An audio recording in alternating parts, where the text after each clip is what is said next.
Hey guys, welcome back to the channel. This is a story about what if Naruto is the Grim Reaper chunin exams. Before I start, please support for more amazing content and do consider subscribing to my channel and share this video with your friends. This is written by Flames of Azure and link in the description and support writer. Let's start the video. Chapter 1. This is a story that I have wanted to do for a long time, but other stories were in the way. Depending on the reaction, I will see how my focus goes. Lately I have been slacking because I was not in the writing mood and other shit that I had to deal with. Hopefully that will change. You don't know anything about pain. Inari cried. He had been watching these ninja that were protecting his family, mostly his grandfather. They were just a bunch of teens and some weird old guy. They could never understand his pain. Inari yelled at her son.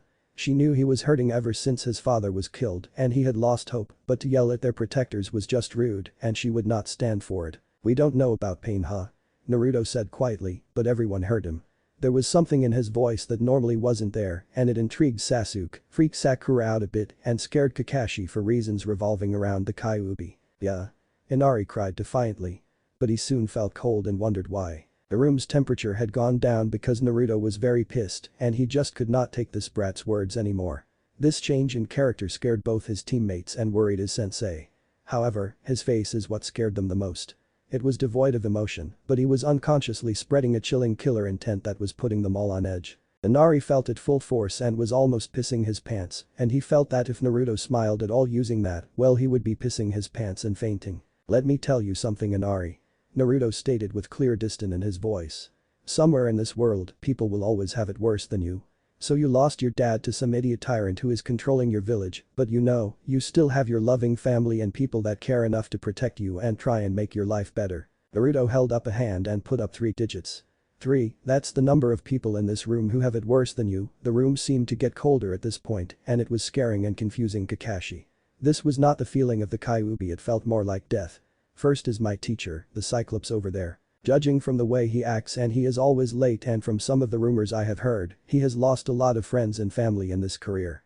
At this Sasuke and Sakura's eyes widened at that and they whipped their heads over to their teacher who did look sad. From the rumors, he had lost his father around your age, then his teammates, which one of them must have been an Uchiha, if that eye is anything to go by, and lastly, a man who he thought as a father figure, his old sensei and the 4th Hokage. Naruto said seriously, shocking his teammates, none more than Sasuke as he looked at his teacher with more respect. Next we have Sasuke. Naruto said before he got right in Inari's face. Sasuke is the last of his clan. You want to know why? His elder killed off his entire clan in one night. Surprisingly, there was a lot of venom in his voice. Now we have me. Naruto said, surprising Sakura a bit. She didn't know what to think of this side of Naruto. He was always so happy-go-lucky that she thought nothing got to him, even her punching him. Guess she was wrong. Naruto backed up from Inari, but he had that same blank but scary as hell look on his face. I was an orphan since birth, and you know what? Everyone in my village hates me since then. I was kicked out of the orphanage at 4 and lived on the street for a year until the Hokage, the first person to accept me, gave me my own apartment. Why would everyone hate him at birth? I thought it was just those annoying pranks. Sakura thought. At first I thought it was all just because I was born the night the Kyuubi demon attacked and the people of my village needed something to vent on, and I was it. No, I recently figured out it is much worse. Naruto replied. All those years of repressed emotions was finally coming out. It was just sad that it was coming out on this boy, his family and his team. He just could not stand it anymore. I am one of 9 people with the same problem. I am not seen as human, I am seen as lower than that, something that people see as nothing but trash and fear of our power, and it is not like we asked for it in the first place. It was forced on us to create a weapon for our villages. Kakashi's eye was at dinner plate at this point. Naruto was literally telling a small boy and everyone else what he truly was. However, he knew that the Hokage didn't actually see Naruto in that way. That was why he tried giving him a normal life, something that the villagers messed up. He messed up as well, it seems. He also could not stop Naruto, this was his choice after all. He just lowered his head in shame. What would his sensei think? I'm so sorry, Naruto. Sasuke didn't know what to think. All these things Naruto was speaking of didn't go along with what he sees of Naruto. The blonde idiot was like that because the villagers treated him like shit. Now that he thought of it, the academy teachers always had it out for Naruto, except for Iruka who seemed to be trying to repair the damage. Why? Sakura lowered her head in shame, she followed her mother's word to the letter. And for what? Making someone feel this miserable because of a power that she was afraid of. That was ridiculous. I am a Jinchuriki, the power of human sacrifice. Nothing but trash to normal humans who see us as nothing more than a weapon, just like that one-eyed old man told me once when I was little, but I was too young to understand and didn't think much of it. Enzo got to him. Oh man. This is bad. Kakashi thought nervously. But after Mizuki's stunt, I get what I am now. I am the Jinchuriki of the Kyuubi no Kitsune. The fourth Hokage could not kill it, so he sealed it in me. I am just a freak no one wants to be around. Naruto growled out before he walked towards the door. He knew his teammates heard that, and after this mission they would not want him on their team even more. He was giving them the time they needed. Where are you going? Kakashi asked. Out to train and let off some steam. Destroy a tree or something. Naruto growled out before he slammed the door. Poor kid. Tazuna said, finally speaking up. No one should treat children like that. Tsunami replied sadly. No one should, and I was not there for him when it meant something. Kakashi said deadly as his head hit the wall behind him, a tear going down one eye. I owe his father after all. Inari looked shell-shocked and Naruto's words gave him something to think about. He did not hate Naruto. He was just a goofy older kid in his eyes. Just because he held something as powerful as the Kyuubi didn't mean that people had to hate him. Life was cruel. He learned that the hard way. Sasuke sat in his usual brooding position, but his mind was racing. What he went through was something like Naruto, they both knew great pain. How could he have no seen it? On the other hand, the Kyuubi was a different matter at all. He'd bet if an Uchiha had it in them, they wouldn't be treated as badly. To him, Naruto was a good person for enduring all these years and a powerful ally. He just needed to be trained better to be on par with him after all. Nodding to himself, he decided he would be a better friend to the blonde. He then blinked. You knew his father, who was that? Kakashi eyed the boy and saw what was going through boy and inwardly smiled at the boy. It seemed that he had already accepted Naruto in his own way. He then held the bridge of his nose and said, Ugh, the Hokage might kill me if I tell you, since Naruto is not supposed to know because of the man's enemies. All he got was a glare from the boy. Of course, why would Sasuke care about that? Fine, just don't let him know you know, or the Hokage for that matter.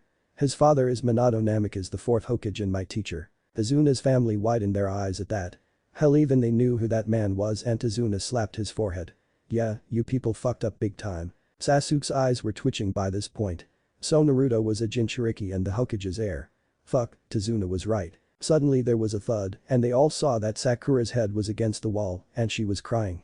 Mother, you are such an idiot, and so am I for believing you. So he is the real hero.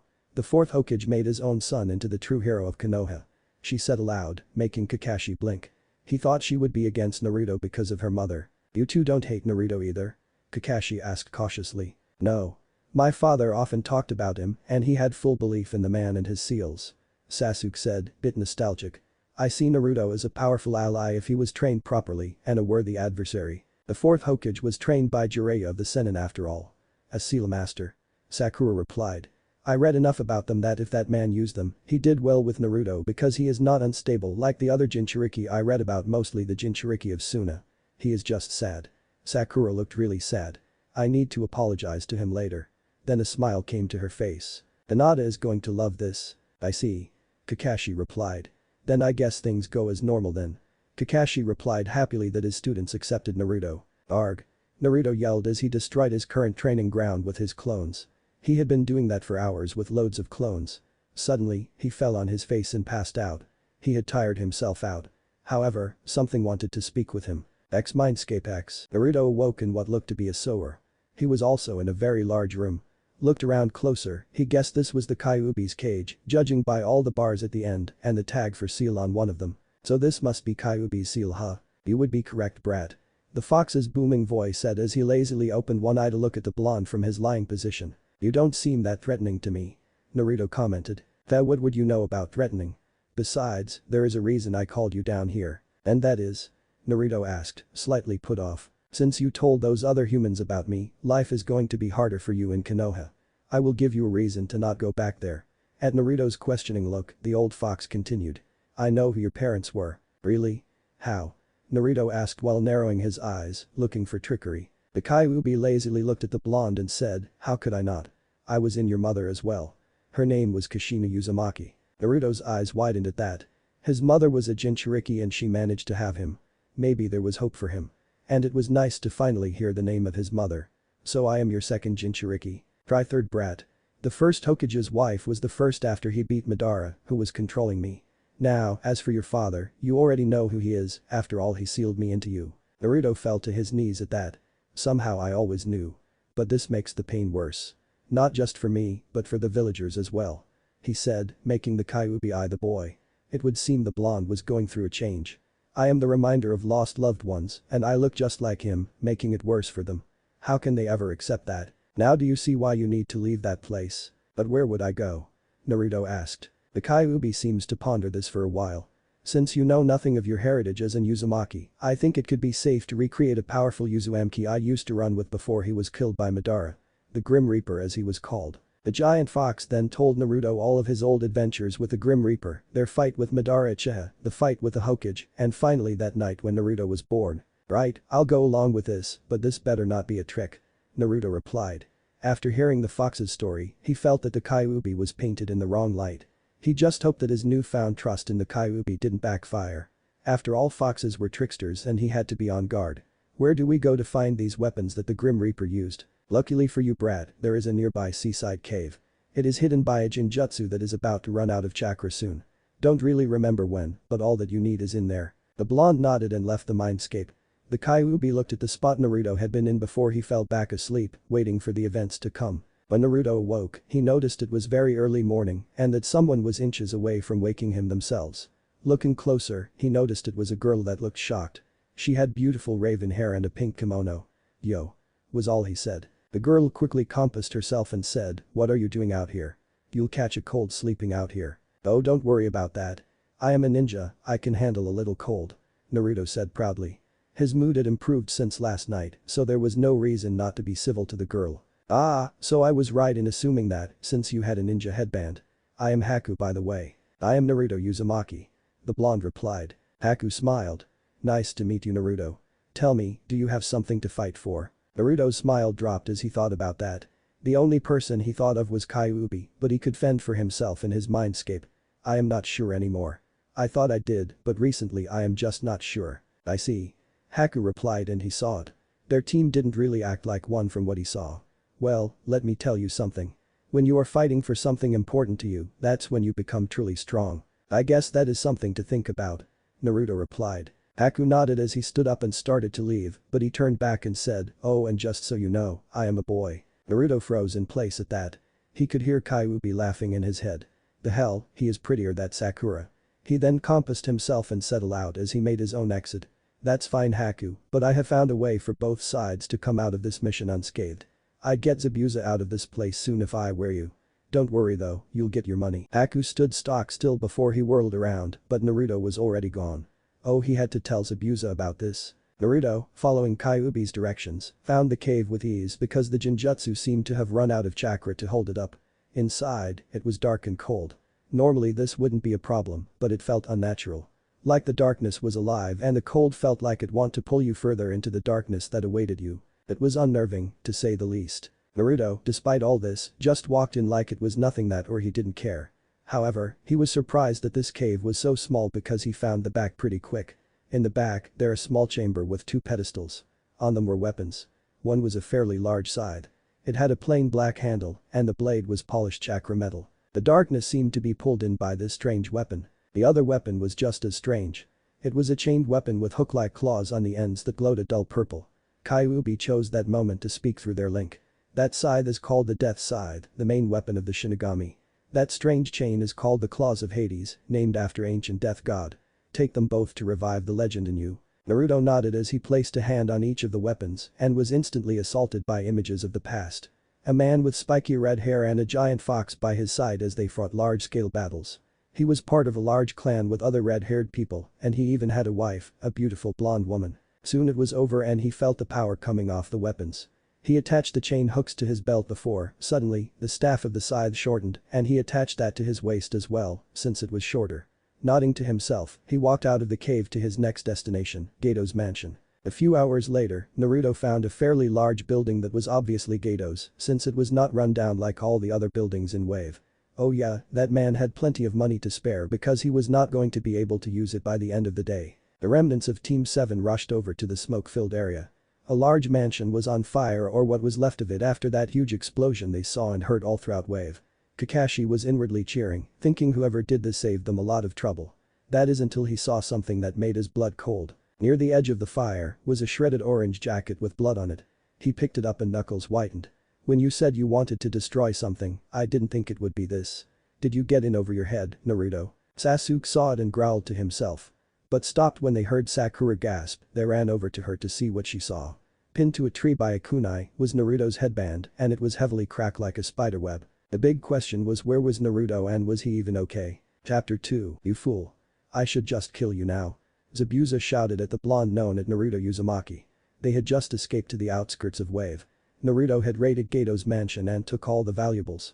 He gave half of it to Wave and gave the rest to the now enraged Nukenin and his apprentice, Haku. I did it and there is nothing you can do to reverse what has been done. Naruto said with a glare before he took out a folder. Besides, he was going to have you and Haku killed once you got the job done. Zabuza stared at the blonde former Konoha ninja, then he took the folder and flipped through it. What he saw pissed him off. That bastard was going to sell my body to Kiri. Ugh. He grabbed his sword and sliced right through a tree in anger.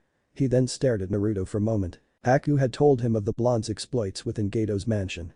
He could honestly say he was a bit impressed, but he was already intrigued with the boy with his unusual maneuvers to get his old teacher out of the water prison. If he was to guess, he would say that the blonde was not a normal genius by any means, but a battle genius. He could use that. Also, he silently thanked those mercs for shredding that god-awful orange jacket. He needed to get this kid new clothes befitting a ninja. Not that orange crap. That line of thought made him pause. It was like he was already this kid's new teacher. I see your point, Brad, but what now? Are you going to go back to those Leaf Nin? Zabuza asked while Haku continued to stay quiet. Ugh, he hated that. Most of the time, Haku acted like a emotionless drone. It was fine of the battlefield but not in normal life. Was his training that bad? Ugh, he hoped the blonde brat didn't go back to Konoha. Haku needed a friend. Naruto scowled. No, I bring nothing but pain to them. At Zabuza's questioning look, he continued. I am Naruto Uzumaki.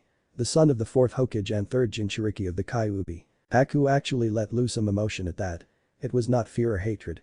It was shock and hopefulness. Someone had been through pain like him somewhat. He was sure Naruto had it worse, but he just hoped they could bond over it. Zabuza looked both shocked and skeptical about that. He was shocked that the Yellow Flash's brat was in front of him. The kid looked just like him, but the whisker makes were what made him look a bit different. Also, since when did Konoha have a Jinchuriki? Konoha for the most part never seemed like that had a Jinchuriki to start with. I was not even aware of the first two. Not many would since the first one was the first Hokage wife. Zabuza's eye twitched at that. The second one was my mother, Kushina Uzumaki. Zabuza had a mini heart attack at that. In front of him was not just the son of the Yellow Flash, but the hot-blooded habanero. Holy shit. That same chick who saved my ass when I was a kid. Dear God, this kid is a true ninja prodigy. I have got to get him on my side. I see. The man said, trying to look calm. What do you plan on doing now? I hadn't thought that far ahead yet. Naruto replied exasperatedly as he hung his head. Zabuza actually chuckled at that. This kid was interesting. Not all that bright, but seemed to make anyone see the good in him. Konoha obliviously screwed up. He hit a freaking gold mine. It was said that Kushina could change the hearts of her enemies sometimes. Man, this kid had it too if he was considering training the boy. Right then, kid. How about this, while I fully recover, I will teach you alongside Haku. I will make you into a competent shinobi. Not an idiot who relies on luck alone. What do you say? I'll do it. Naruto replied. The stories about this guy are a bit out there, but he was determined to get stronger, even if he had to take the Demon of the Mist as a master. Haku actually smiled at that. Well, glad to see I am not alone in the training anymore. Yeah, so do I call you senpai now? Naruto asked with a goofy grin. Haku's smile grew. I would not mind that. I am older than you after all. Zabuza just let a small smirk grace his masked face as he watched the two interact. A week later, the small group of Nukenin were in a clearing. Zabuza felt that they were safe enough to begin training. Zabuza stared at Naruto intently. He had shown good skills when they fought off some idiot bandits, so he was sure Naruto had more tricks up his sleeves. One such trick was the two strange weapons the boy had at his sides. Kid, I have got to ask, what is with those weapons? Oh, I got these before leaving Wave. Apparently, they belonged to a ninja the Kyuubi used to run with before he was sealed within Mito Uzumaki. The fox called him the Grim Reaper. Naruto said with a shrug. Zabuza took a step back in shock. Are you kidding me? You're a mainline Uzumaki? Huh?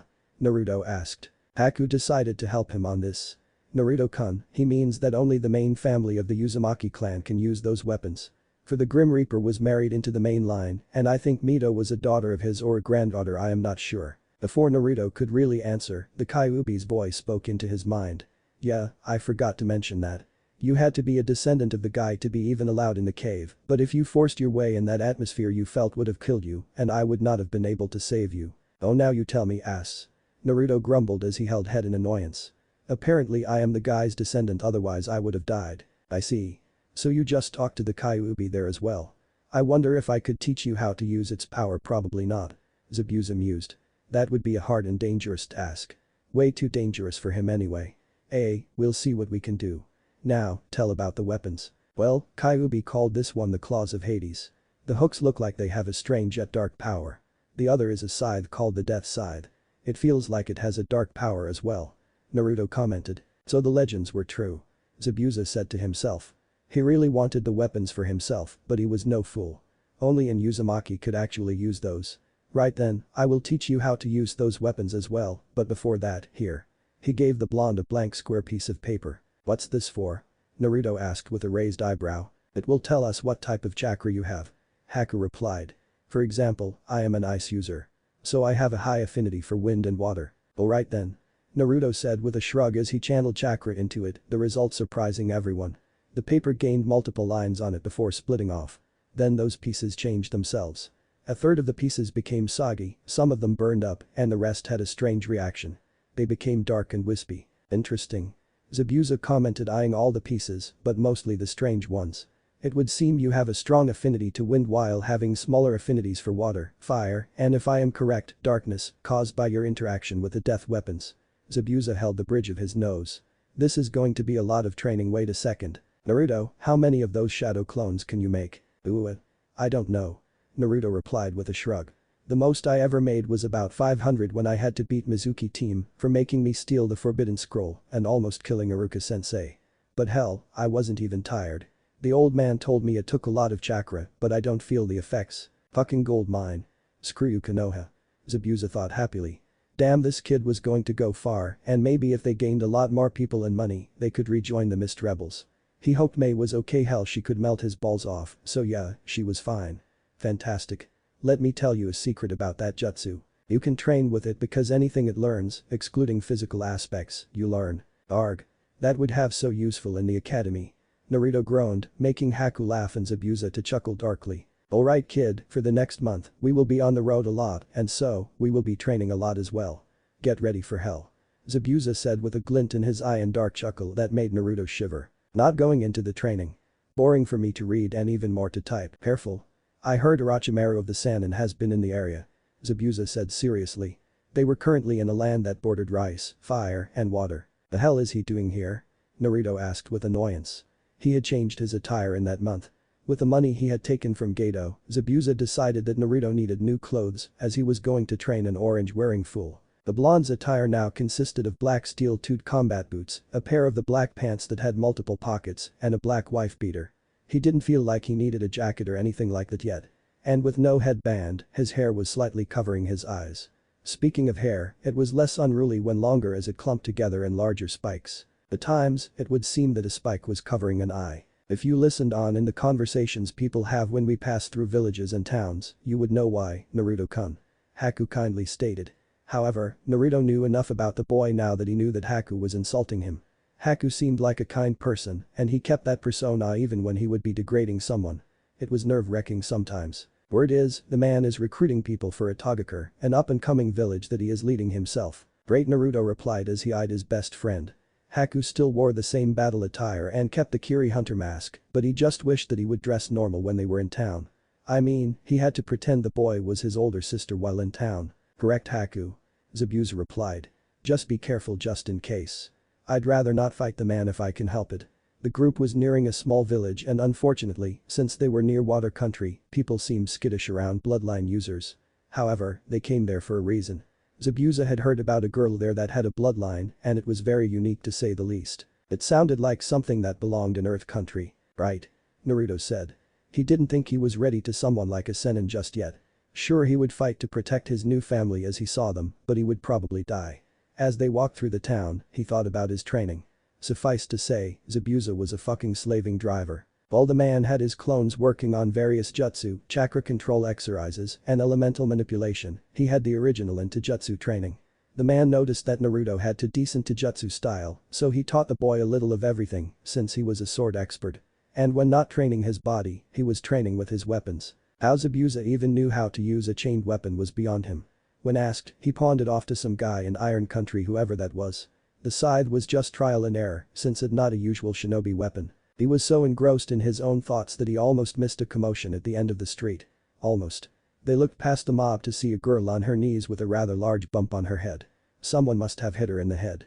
Naruto growled at that, and by the look on Haku's currently unmasked face, he didn't like it as well. Found her already, that was quick. Zabuza thought. You two handle this, I am going to go and get a drink. Yeah, whatever, sensei. They should call you the lazy demon instead. Naruto growled. Haku was somewhat amused at their banter. He was used to it by now. Zabuza, while the hard-ass ninja, cared for the both of them like his own sons, he just didn't like showing it though. Just go and help the girl, brat. Zabuza said as he walked away, waving them off. It looks like it could get worse, Naruto-kun. We must hurry. Haku said as he looked back at the girl in worry. Worry about Zabuza-sama later, right? Naruto confirmed as he and Haku disappeared over to the girl a moment later via body flicker. Leave her alone. I won't like it, but we will kill you if you continue this foolishness. Haku replied in kind. Why are you defending this little witch? A female village spat with vehement. I see no witch. Haku replied, making the girl eye him in shock. Yet all we see is a group of dumbasses picking on a girl. Naruto said. She has a bloodline. We are following Mist's example and killing her. Fools. Naruto said while his hair over his eyes. He eyed Haku and nodded to the boy. Haku knew what that meant. They would have to apply a scare tactic they had recently developed with Naruto's death powers in Haku's eyes. Naruto silently extended his scythe and showed these people that face. As that was going on, Haku was making the air temperature drop and ice was forming around them, mostly Naruto. The girl behind them was not affected, but she was shocked that random strangers were helping her of all people. Maybe there were good people in the world after all. The crowd was silently freaking out at that two boys in front of them, but Naruto had captured all their attention when his scythe started generating wisps of darkness that converged onto Naruto, seemingly making his skin fade away to show nothing but bleach white bones. You fools. You must have seen ninja before. They showed powers similar to the bloodline users. No, you are just afraid, but you turn that hatred into a never-ending cycle. Naruto said in a hollow voice. Leave now or I will kill you. It's the Shinigami. The random villager screamed before the crowd quickly dispersed in a panic. The darkness left Naruto's form, making him revert back to normal. The feeling of dread in the air was now gone, and the girls stared at him and Haku in awe, a little jealous of their power. The two boys turned around to take a look at the girl, taking in her features. She had fair skin, dark eyes and short light blue hair which she kept in a spiky ponytail with long strands of hair framing her face. She wore a teal short kimono with a grey turtleneck and short sleeves, with a jade green rope belt around his waist, and red shorts, light purple wristbands and navy blue sandals. Haku smiled kindly. Hello, I am Haku Yuki, and this one is Naruto Uzumaki. Are you alright? The girl stared at Haku for a moment. Well, he seemed strong, he looked like a freaking girl. Well, his face did anyway. She then turned her head to the blonde and smirked. He seemed like the stronger of the two and well, she wondered if that dead-like state was a bloodline. Hell, Haku could have the ice bloodline for all she knew. Yes, I am.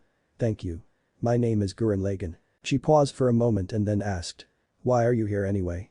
This village is pretty out of the way. Simple, our sensei heard about your unique bloodline and your situation. Naruto replied. Hell, is it similar to ours? They're bloodline users as well? Gurren asked in shock. Sort of. I am an ice user, which is bloodline from Kiri. Haku stated before eyeing Naruto, wondering if the blonde would tell his secret. Naruto smiled as well. Yeah, I am not a bloodline user. I am the Jinchuriki from Konoha. Gurren stared wide-eyed at that too. They were people who understood her pain. And they were strong. She liked that. Yes, she heard what Konoha did to their Jinchuriki. It was sad, but it connected them. So, your sensei must pretty strong and level-headed to deal with you and make you strong, and he is looking for another. I am your gal then. Naruto and Haku looked at each other in amusement. This girl, despite the abuse, was pretty full of herself. You hit the nail on the head, kid. Zabuza's voice stated. Said man came up right behind them and put his hands on the boy's shoulders. I have made them strong in my own way. However, they were already strong in their own right. I see that same strength in you, Gurren. Haku, my first apprentice, was an orphan boy who had just killed his father during the bloodline purges and still retained his kind nature. Naruto, my second apprentice. He was treated as the thing he holds inside him, and yet, he is still a goofy idiot who can change people's hearts. Gurren smiled at that. Sure, she knew who this man was and was entirely surprised at his behavior due to the rumors around the man. If what he said was true, then Naruto does have that power. I accept. She said with full determination and a bit of smugness. Now there is you, Gurren, my third apprentice. I can see that despite your own hardships, you have retained a bit of smugness and, if I am not mistaken, a bit of vanity as well. Zabuza stated. Gurren blushed at that. You could say that. Then she took on a smug look as he produced a pink crystal and looked at her own reflection. But you do have to admit, I am pretty hot for a 15-year-old. Zabuza said nothing, a bit annoyed already. However, Naruto, being the smart as he is, stated, I agree, and while a beauty such as yourself is now a part of our group, maybe you can teach Haku here how to be a real girl. Haku steamed at that. What was that, Naruto-kun? Well, come one man, you dress like a girl, you have the looks of a girl, and I am pretty sure this beauty can help you be a girl. Naruto joked around with a big smile. Gurren was already seeing the team dynamic between these two and was intrigued. However, now came her personality into the mix. She sauntered up to the blonde with a sly smile. My, coming on to me already, eh blondie? Well, I admit Mr. Girly could use a few pointers, are you sure you want him as a true girl? You know, you could just have me. Naruto froze, stuck in his own prank and with a slack jaw. Zabuza roared with laughter, glad that someone finally got him. Haku smiled kindly, but this time it seemed very creepy. Well, she turned that on you pretty quick, didn't she? At Naruto's non-coherent blabber, Gurren laughed. Oh yeah, this will be fun. But don't worry blondie, I am not that into you. I actually think I could go for the girly one. What? Haku almost shouted, completely off guard. Gurren chuckled before walking to the exit of the village. Don't just stand there boys, let's get a move on. At Naruto and Haku's gobsmacked expressions, Zabuza smirked as he followed after the girl. Oh yeah, you two are so screwed. The two remained in place for a few seconds before they got out of their daze and ran after them. Their little group had gotten a hell of a lot more interesting. Zabuza grimaced at the news he just heard while he and his students were eating at a restaurant a few villages over. It had been a day since they left and there was already bad news. He had been right about Orochimaru being in the area and it seemed that he was after Gurren. However, since she was not there, the sick man destroyed the entire village before disappearing. Why are things never easy? Oh well, it could not be helped. Now to focus on their training. He would have to help Gurren develop her own techniques, just like he was doing too with Haku and his ice. Naruto, however, was another story. His death jutsu was very interesting, but he needed more variety to his attacks. Nodding to himself, he addressed the kids. Okay. Here is how training will go. Naruto, your clones will work on the next stage of elemental manipulation for your elements and work on some of the jutsu that Gato had in his private collection. Those are rightly yours since you killed him and blew up his place. However, I think it would be best if we branch out more. I want you to find something of seals. Your family excelled in those, and I am sure you can too. Naruto smirked. I captain of the bloody massacre. He said with a goofy grin as he used his darkness to manipulate his saluting hand and eyes to go all dead-like, scaring a few nearby customers. Knock it off Dumbus. Zabuza raged at Naruto as he whacked him upside the head. Now on to Haku. I want you to work on your speed. If possible, work with Naruto in the Taijutsu department. He has good speed and enhanced strength due to the fox. Also, we need to think up some more jutsu for you. Using the same thing over and over could make you predictable. Yes, sir. Haku said respectfully. Gurren, I think I can help you with your future jutsu. I knew a guy who could do something similar. We will have to work on that. We will also see about your taijutsu. I also want to try and teach you about poisons, since Haku here is into the medical field as well. That way he have a few more bases covered. Zabuza ended. Sounds like a plan, big man. Gurren replied. Good and Gurren, just ask both boys, my training is hell. Zabuza replied with an evil look that made the girl shiver. Kakashi sighed as he looked at the memorial stone in sadness. His team had returned about a week ago and things were not great at all.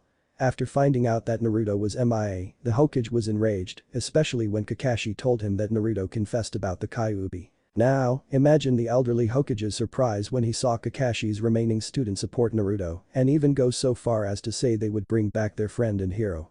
Still, Naruto's disappearance had proved how dark the citizens on Konoha had gotten. They fell from grace many years ago with their arrogance in his eyes, but now, celebrating the loss of the Naruto was a new low, even for them. In his and Kakashi's eyes, Konoha had true fallen. After that, the parents, with Naruto no longer there, spread word of Naruto's true condition, and that created a rift within the village. The younger generation respected Naruto now more than ever, and they resented the elder generation for what they did to Naruto. The rift widened even more when Sasuke and Sakura told people of Naruto's father. It wasn't just a generation thing after that. It was near panic for everyone. The village looked to be at the brink of their first civil war, all because of the third Hokage's foolish decisions. No, this did not bode well at all. Chapter 3. For those that have not noticed yet, I have a poll on my profile. Please check it out. Also, I need some art done for this, could someone please contact me for that? Things have been pretty hectic for Zabuza since that day he took in Gurren. The three brats got along pretty well and messed with each other a lot. Like how Gurren took advantage of Naruto's simple-mindedness at times. But he had to divide his attention a lot, and those little brats gave it to him good when he was not truly paying attention. Naruto had resumed his pranking and dragged Haku and Gurren into it. It was driving him up the wall, but thinking on it, he wouldn't trade these kids for all the gold in the world. Yes, he still had plans to go back to Mist and kill the Mizukage with Mei. He owed her that much for just up and disappearing after his failed attempt of killing the Mizukage. However, he knew these kids were far from ready to go against a cage and fully trained Jinchuriki nonetheless. Truth was he was just afraid to face the woman. Yes, that's right, even the feared demon of the mist could be afraid. He was afraid because he feared what the woman would think of him. They had been friends since after the genin exams. They were on the same team before he joined the swordsman. Then they went out and he wanted to propose to her, but the Mizukage was getting nervous again and was cracking down even harder on the bloodline users. After that, things all went to hell all because he wanted a family of his own. He had a family now, he just needed a loving wife. But life is cruel like that. Thinking about his students, he looked to his newest student who was teasing the boys. They were currently at a co-ed hot spring, relaxing. Gurren was quite the shinobi with her poison skills.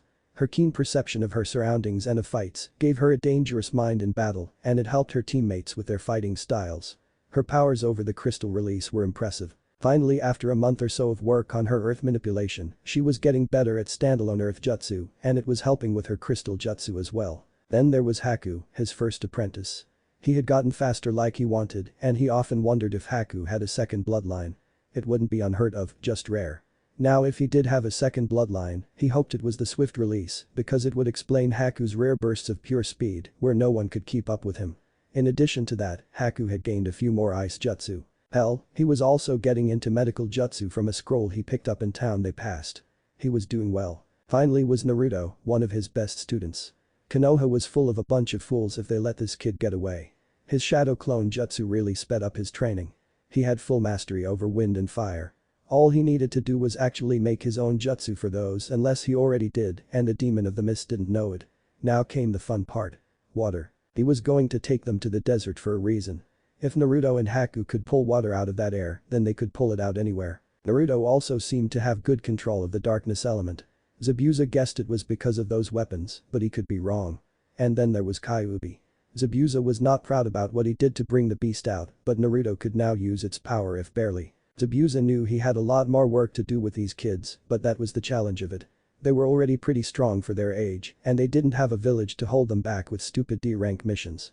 Now that was a thought. Maybe he should get them a few missions. Oh Haku. I didn't know you were this forward. Gurren laughed. I didn't mean it. Haku freaked. Naruto could be heard laughing. Come on girly boy, don't tell me you haven't thought about it. Or are you gay? Oh Naruto, don't be so hard on him. I bet you're just jealous of the position he is in. Gurren said. I think any guy would be. He is just the lucky one. Naruto grumbled aloud. Ugh, this again. Zabuza groaned. The gang made it to the desert like Zabuza had planned a few days later. Man, it's so hot. Naruto complained and his companions did not argue about that. It was freaking scorching out. To think of it, why are we here? Haku asked. For the next stage of training for you too. Zabuza answered. Haku, I am sure you can teach Naruto the second part of stage 2 of water manipulation. I know you know this, but last time it was easy because of the environment we were in. If the two of you can pull water out of this environment, then your training for water manipulation will be complete. What about me? Gurren asked. Well, they are doing what I told them to do over by that outcropping of rock, we will be over in that oasis over there, sparring. At least I hope it is an oasis. Gurren's sweat dropped at that. Zabuza was already suffering from the heat. Come on, I want to see how far you are. Gurren nodded and followed after her, hopefully not delirious, sensei. Well. Naruto sighed. Let's do our thing. Haku nodded while looking at Gurren as she and their sensei left. After Haku had taught him what to do, Naruto quickly got to work, but each time Haku tried pulling water out of the air, it just got hotter. Haku's mind, however, was not on his task. It was on a certain female member of their group. Naruto, what do you think of Gurren? Naruto stopped for a moment to consider the question before he went back to concentrating. Odd question man, but I think she is pretty cool. Sure, she is flirtier than me, and I am still clueless to girls' feelings toward me, but I don't think she is for me. I want someone closer in age to me." He then eyed Haku and smirked. "So my female-looking friend, do you like her like that?" Haku shook his head at his best friend's constant use of calling him girly-looking. "You could say that. What do you think I should do?" Naruto gave him a stupid look. "Are you deaf? I just told you how clueless I am towards girls' feeling towards me, and you want advice from a guy like that. But you flirt with Gurren." Haku countered. "Harmless, which will never get me anywhere." Naruto replied nonchalantly. "But even though I am clueless with things toward me, I can see how she looks at you. Take for example the incident at the hot springs. If that had been me that accidentally got pushed and then slipped and fell into her breasts, she would have beat my head in. She has a thing for you, man, just ask her out." Haku put on an annoyed look. Sure, he was graceful for the advice, but Naruto just admitted he pushed him. "So it was you?" Haku shouted as he flung a ball of water at the blonde's face. "This water is not even refreshingly cold, Haku." Naruto deadpanned, expecting it to be cold due to his powers. However, they both were smiling after a moment. Sure, they would fight, but they would always help each other out. "Thanks, Naruto." Haku replied. "No, really, why is it not cold?" Naruto whined as he unwittingly used his chakra to pull some water out the air and flung it at the ice user. "Sorry, I am at a disadvantage here in the desert." Haku smiled, but his tone was snide as he dodged the water. Their banter went on for a few minutes longer, their minds not on the water control at all, but they were actually doing it and the air was getting drier. "And now my friend, we need to get you a girl," Haku said happily. "Oh, don't go there, man, you still have to ask Gurren out," Naruto said as he lost a bit of control and pulled too much out of the air. The rest was a large globe of water that shot past Haku. They didn't realize it, but their water fight had taken them past a small outcropping of rocks. Now they were near a large nest of scorpions. Normally that wasn't so bad, but these were huge. Merchant cart huge and the water splashed right into their nest. "Oh no." Haku replied quietly and fearfully, but the large desert dwellers heard him and turned. "I think we should run." Naruto deadpanned, realizing his mistake. "You think?" Haku screamed as they ran for it. "You did well, Gurren," Zabuza said as he saw on a rock near the water of the oasis. "You still beat me, even in your weakened, delirious state." Gurren sighed. "I guess you really are strong." "Well, I have been training on my own as well. I am nowhere near S-class, and I have to protect my students somehow." Gurren smiled. Her teacher was a big softie despite his reputation. She smiled as she leaned on the man's shoulder. "I am glad you guys found me instead of that freak who killed off my entire village." Zabuza, still uncomfortable with his feelings with these kids, just wrapped his arm around the girl. Gurren closed her eyes for a moment, ignoring the heat of the desert, before she snapped them open. "The ground is shaking." "What?" Zabuza asked, wondering if she was getting as sick as he was. "The earth is shaking despite most of it being sand." Gurren freaked as they stood up and a few seconds later, Zabuza felt it and tried to keep his lunch in. "Ah!" came the screams of the soaked forms Naruto and Haku as they ran past them. Zabuza looked at them like they were nuts. "What's after them?" he asked. "Scorpions." Gurren screamed before she too ran away. "Scorpions? They can't be that bad, can they?" the demon of the mist asked before he turned around only to pale. "Son of a bitch." Orochimaru smiled that sly snake-like smile of his as he and his guards met with the 4th Kazekage and his guards in a mountainous region of Suna, which was basically near Suna itself. However, while Gaara's father wanted to get more business back from Konoha, he didn't feel that this man would keep his word. He had the sinking feeling, despite his power, he could not beat Orochimaru in a fair fight. No, this had to end. Konoha was still their ally, and maybe he could talk to the Hokage for a better deal. That old man was not unreasonable after all. "Hello, Kazekage. Have you decided about our deal?" Orochimaru asked in his odd airy voice that sent chills down people's spines. "I have, Orochimaru." The Kazekage replied in an even tone. "And?" the snake man asked, already getting tired of this runaround. "We will not join you for your foolish endeavors. I will speak to the Hokage personally about what is happening. He is not unreasonable." The leader of Suna replied. "How disappointing. I fear Orochimaru was going to kill the man one way or another, but there was something wrong." He felt the earth they were on shake. Was that even possible in this land? He looked to where he thought the source was and he got an eyeful of kids and one adult running for their lives. In fact, they would be running right past them. "Why?" "Ah!" Naruto, the young blonde screamed in fear as he ran past. His darkness powers acting up and making look like a running skeleton in the desert at times. "Why do you always get us in these situations, Naruto?" Haku, a girly-looking boy, cried out to the heavens as he kept pace with his friend. "You were supposed to keep an eye on that fool so this shit doesn't happen, Haku."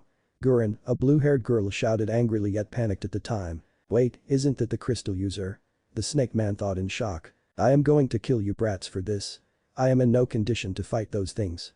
Zabuza, a notable Nuknin, shouted as he too was running for his life. He got the girl. Orochimaru thought angrily. Meanwhile, the Kazekage knew what Orochimaru was about to do and was thanking his lucky stars that those kids, mainly the blonde one and oddly enough the demon of the mist, made a great distraction for him and his guards. However, he knew what was after them with scent alone. Soon as little scorpion problem. So he made his special gold clone and signaled for his men is to go help that group that just ran by and to secretly kill off Orochimaru's men. He would deal with the scorpion and snake problems all in one. And sure enough, they came.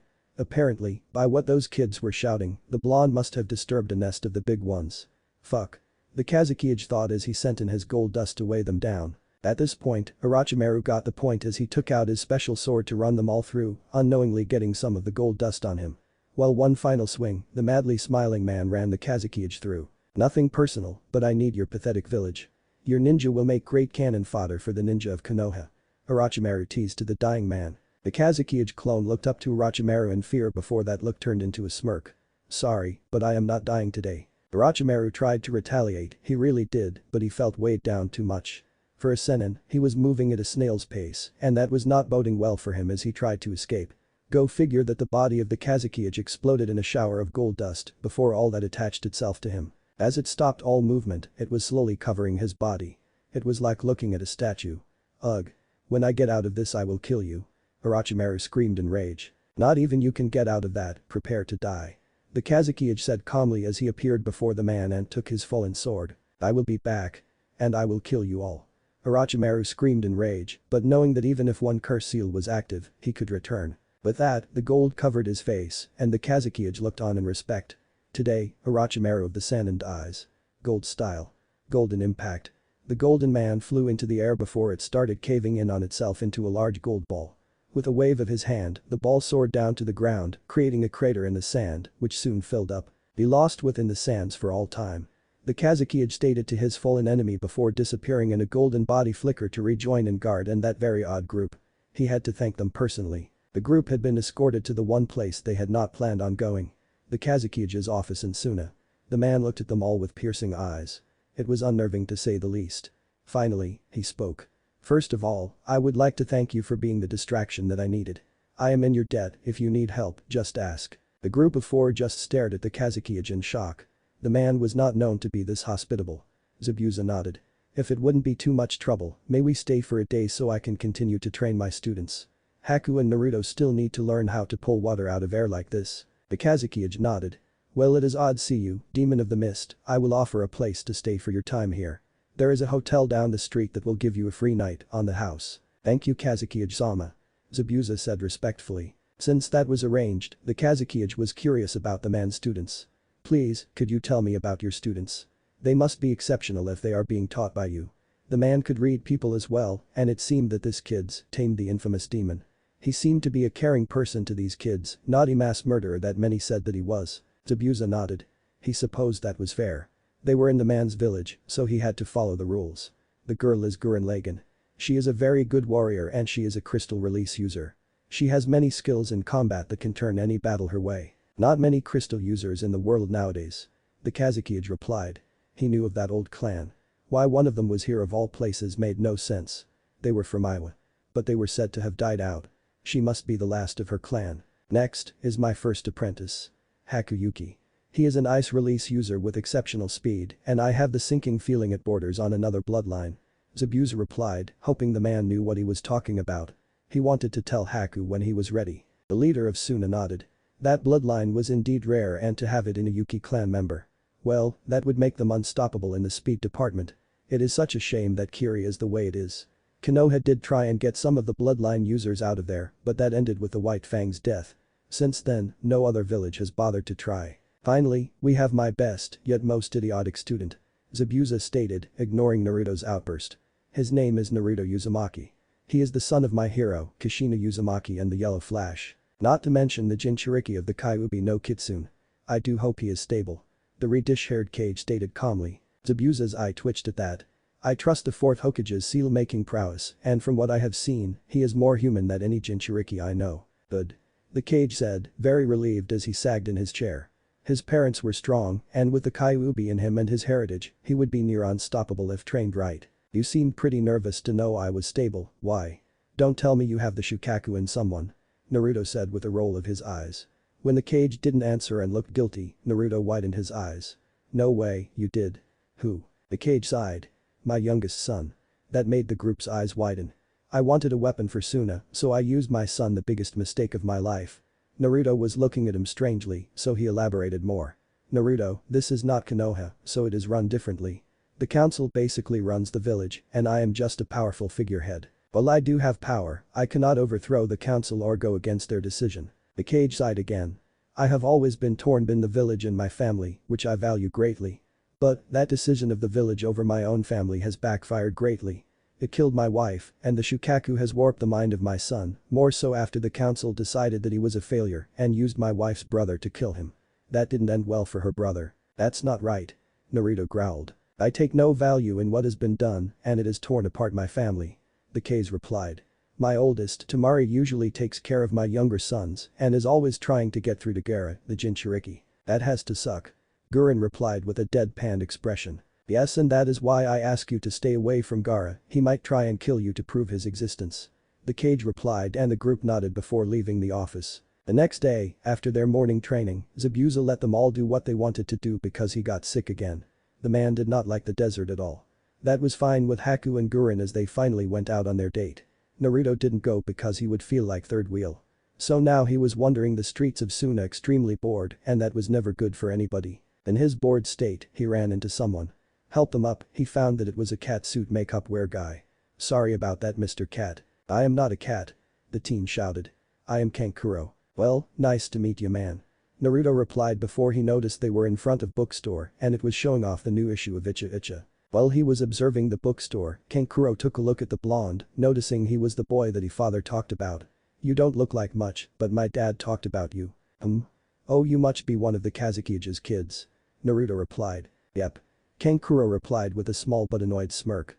This kid would probably just kiss his ass, not that he knew who he was. However, Naruto's prankster mind made him smile. So Akage's kid, huh? I bet you can get away with more than others. You could say that. Kankuro replied, not entirely sure what this kid was getting at. How about we pull off a little prank? What do you have in mind? The older ninja asked. Okay, I go down there and calmly talk to those kids at the park. You whistle or something when you have the chakra strings attached and watch the freak out. Naruto said with a big shit-eating grin before he jumped off of the building they were on to the park below. Kankuro snickered. This kid is awesome. If this works and we escape, that means we are the best, yeah. He watched as Naruto started talking to a group of kids that seemed to like him. Soon, the puppet user has all his chakra strings attached and whistled.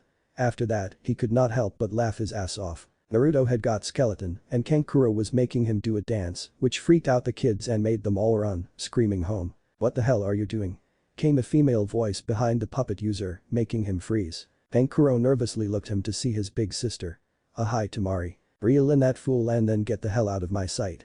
The four-ponytailed girl commanded and the boy just nodded, knowing that this was not a good place to be if his sister was pissed. So he pulled the younger blonde to the roof and then got the hell out dodge. Naruto reverted back to normal and said, yo. Where's the fire? Kankuro didn't even bother answering as he ran away. Naruto, that was never a good sign, and by the tapping sound behind him, he knew they had been caught. Turning behind him, he saw a very beautiful blonde woman behind him. He recognized this older teen from the picture in the Kazukija's office. Ah, you must be Temari. You would be correct. The blonde woman replied with a straight face. What the hell do you and my idiot brother think you were doing? A harmless prank. Naruto suggested nervously. It is stupid but oddly comical. Temari replied. While I admit it was stupid for kids and all that, I was extremely bored. Naruto groaned. My teammates are on a date and I am stuck wandering the streets of a village I know nothing about. Temari took pity at that. He was a foreigner and she knew her brother wouldn't bother showing a kid around. And she did admit that it was a bit boring here, that was why she was always training. Taking another look at the boy her father was interested in, she could not help but think he was cute. And he was not eyeing her up like most of the idiots her age. Maybe I could give this kid a chance. Fine. I understand about the boredom this place has. Temari replied and then turned to the side a bit so he didn't see her blush. I also wouldn't mind showing you around. Great. Naruto said happily. It's a date then. What? Temari whipped her head around and was blushing a bit as she was not used to going on any dates. Yeah. A pretty girl like you showing an outsider like me around this place. I don't mind calling it a date. Naruto replied. Temari smiled at being called pretty. Most of the other guys just ogled her, but didn't dare ask her out due to her being the daughter of the cage. Yeah, I would like that. She said as she took his hand and they walked away from the park. A pair of teal green eyes watching them as they did. You are powerful, Uzumaki. You blood-will-fed mother. Chapter 4. Right in the middle of their date, Haku and Gurren saw that Naruto was walking around the sand village with a very attractive blonde woman about their age. Gurren eventually recognized her as the Kazukiya's oldest daughter. The hell is he doing with her? Gurren asked out of concern. Well, they flirted a lot. She saw the young blonde as more of a little brother. So naturally she would be concerned if some girl took an interest in him, especially if she was the Kazukiya's daughter. I do not know, but before we left, I remember Zabuza-sama mentioning to keep an eye on him in case this sort of thing happened. The Kazukiya didn't look like it, but he was very interested in Naruto. Haku replied. Well then I am sure we can pick up this later, so let's make sure our little brother is safe. Gurren stated. Right. Haku affirmed. He wanted to protect his brother figure, and while he was enjoying the date, they could always pick this up later. However, another part of him wanted to strangle the younger blonde for being such a pain. This date was pretty interesting to say the least. As Temari showed him around with a nice smile on her face, he noticed how everyone seemed to look at her with respect. However, the treatment he got was different. Some smiled at him and openly thanked him for helping keep their cage alive, others, mostly guys, glared at him. He just assumed it was because he was walking around the village with a hot eye like Temari. And you know, Temari actually had a pleasant personality. Despite being the daughter of nobility, or this case the leader of a village, she was not snobbish. That was refreshing to him. Temari smiled. If she had been with any other boy, they would probably make lewd comments and be all around assholes. However, not Naruto. Sure, he would flirt with her, but he was not a jerk about anything. He was quite the gentleman. His personality intrigued her as well. He would be really insightful and smart one minute and be incredibly stupid the next. He was an enigma to her and it was driving her nuts. There was one other thing. He was a Jinchuriki like her brother and he was incredibly stable. If she could find out how he does it, maybe she could help her little brother. She felt there was still hope for him after all. She was brought out of her thoughts when someone called her name. Looking at the person, she smiled. It was one of her female friends who had just become a genin, or was it that she was trying to be a genin, whatever. Hey Temari. Oh? Who is your friend? A brown-haired girl asked as she came up to them. Hey Mitsuri, this is Naruto Uzumaki. Temari replied. Hey, have you seen my brother at all? Sorry, no. Mitsuri replied, and Naruto noticed that a few people around them tensed when the boy was mentioned, but the girl did not. Sorry to sound rude, but I noticed something. You didn't seem to tense up when Temari mentioned her brother, unlike some of the passers-by. Naruto said, throwing both girls for a loop. I don't fear him like other people. Sure, his personality can be a bit abrasive and I am too shy to even talk to him, but I don't fear and hate him like the others do. Actually, I pity what has been done to him. The girl replied. On a nearby building, Gaara looked down and heard what she said. He honestly didn't know what to think to that. Ever since this new blonde came to town, Shukaku seemed to be interested in him and not in the usual way yet. Hearing things like that made him think. I see. Naruto replied. I am glad you answered truthfully. Right, Temari said, not really knowing how to respond to that. Well, we better get going.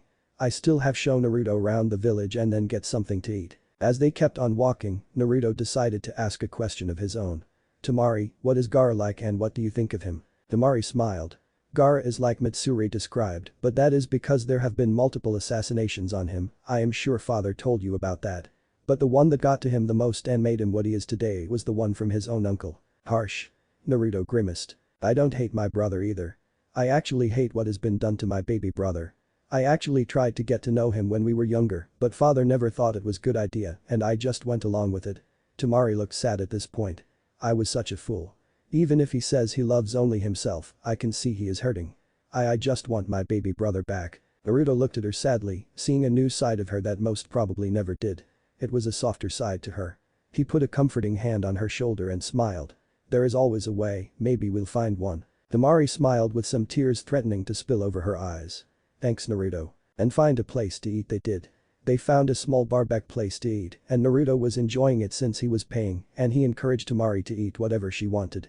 Normally, Temari could pay since she was the cage's daughter and she would get a small discount, but since this was a date, she caved. This boy actually made her smile as he told her jokes, the pranks he did, and his adventures with his team. She could tell he was a smart shinobi in some aspects, but it was nice. So she told him stories of her missions out of the village with her brothers.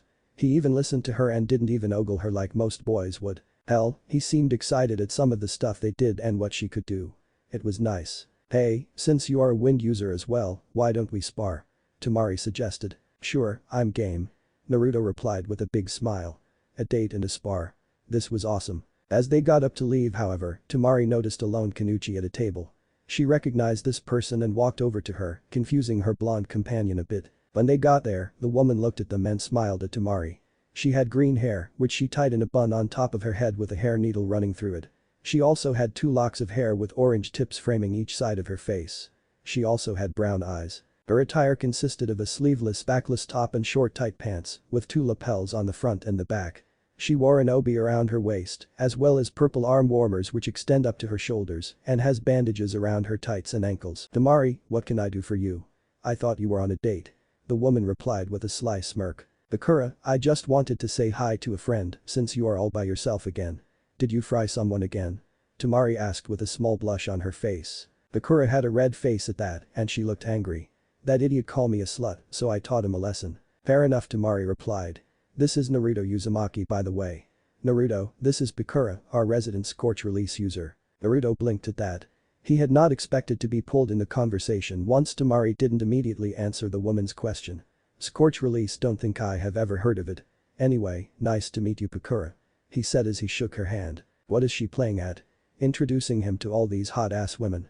Gurin asked herself aloud. I think she is just being nice. Haku replied honestly. After all, that is what it seemed like to him. That's what they want you to think, Haku-chan. You may look like a girl in some aspects, but you defiantly don't have the mind of one. Gurin replied, making the ice user's eye twitch. Bakura smiled. This one actually seemed like a good guy. Too bad he was too young for her and with Temari. She took the hand and shook it. Yes, nice to see that Temari found a guy that doesn't ogle every girl he sees. Not openly of course. A quick once over is good enough for me. Naruto counter in his mind. To answer your question, Scorch Release is a type of bloodline. It uses extremely hot fire to attack one's enemies. I think the elements are strong fire and wind affinities, which you seem to have. The woman replied. What? How did you know that? Naruto asked in shock. Bakura smiled. I can also read people's chakra through skin contact. You are very interesting. Thanks. Naruto replied while rubbing the back of his head. Then a thought came to mind. Would it be possible to replicate the results of a bloodline through hard work? Bakura seemed to consider that for a moment. I think it could be possible, but it would be extremely hard to do. Thinking about being another Scorcher. Maybe. I have been wondering if I could combine elements, and now that I know it is possible, I am going to try and replicate my teammate Ice powers first. Naruto replied and he swore he heard someone yell out copycat. Oh well, probably just his imagination. Shut it. Do you want us to be noticed? Gurin asked in a hushed whisper, taking this recon thing way too serious for Haku's taste. And with her hand over his mouth, he settled for giving her a deadpan look. Well, good luck with that. Bakura chuckled. She didn't even want to think how much work that would be. Well, I have taken up enough of your time. You two should get back to your date. She laughed to herself as they quickly exited with small blushes on their faces.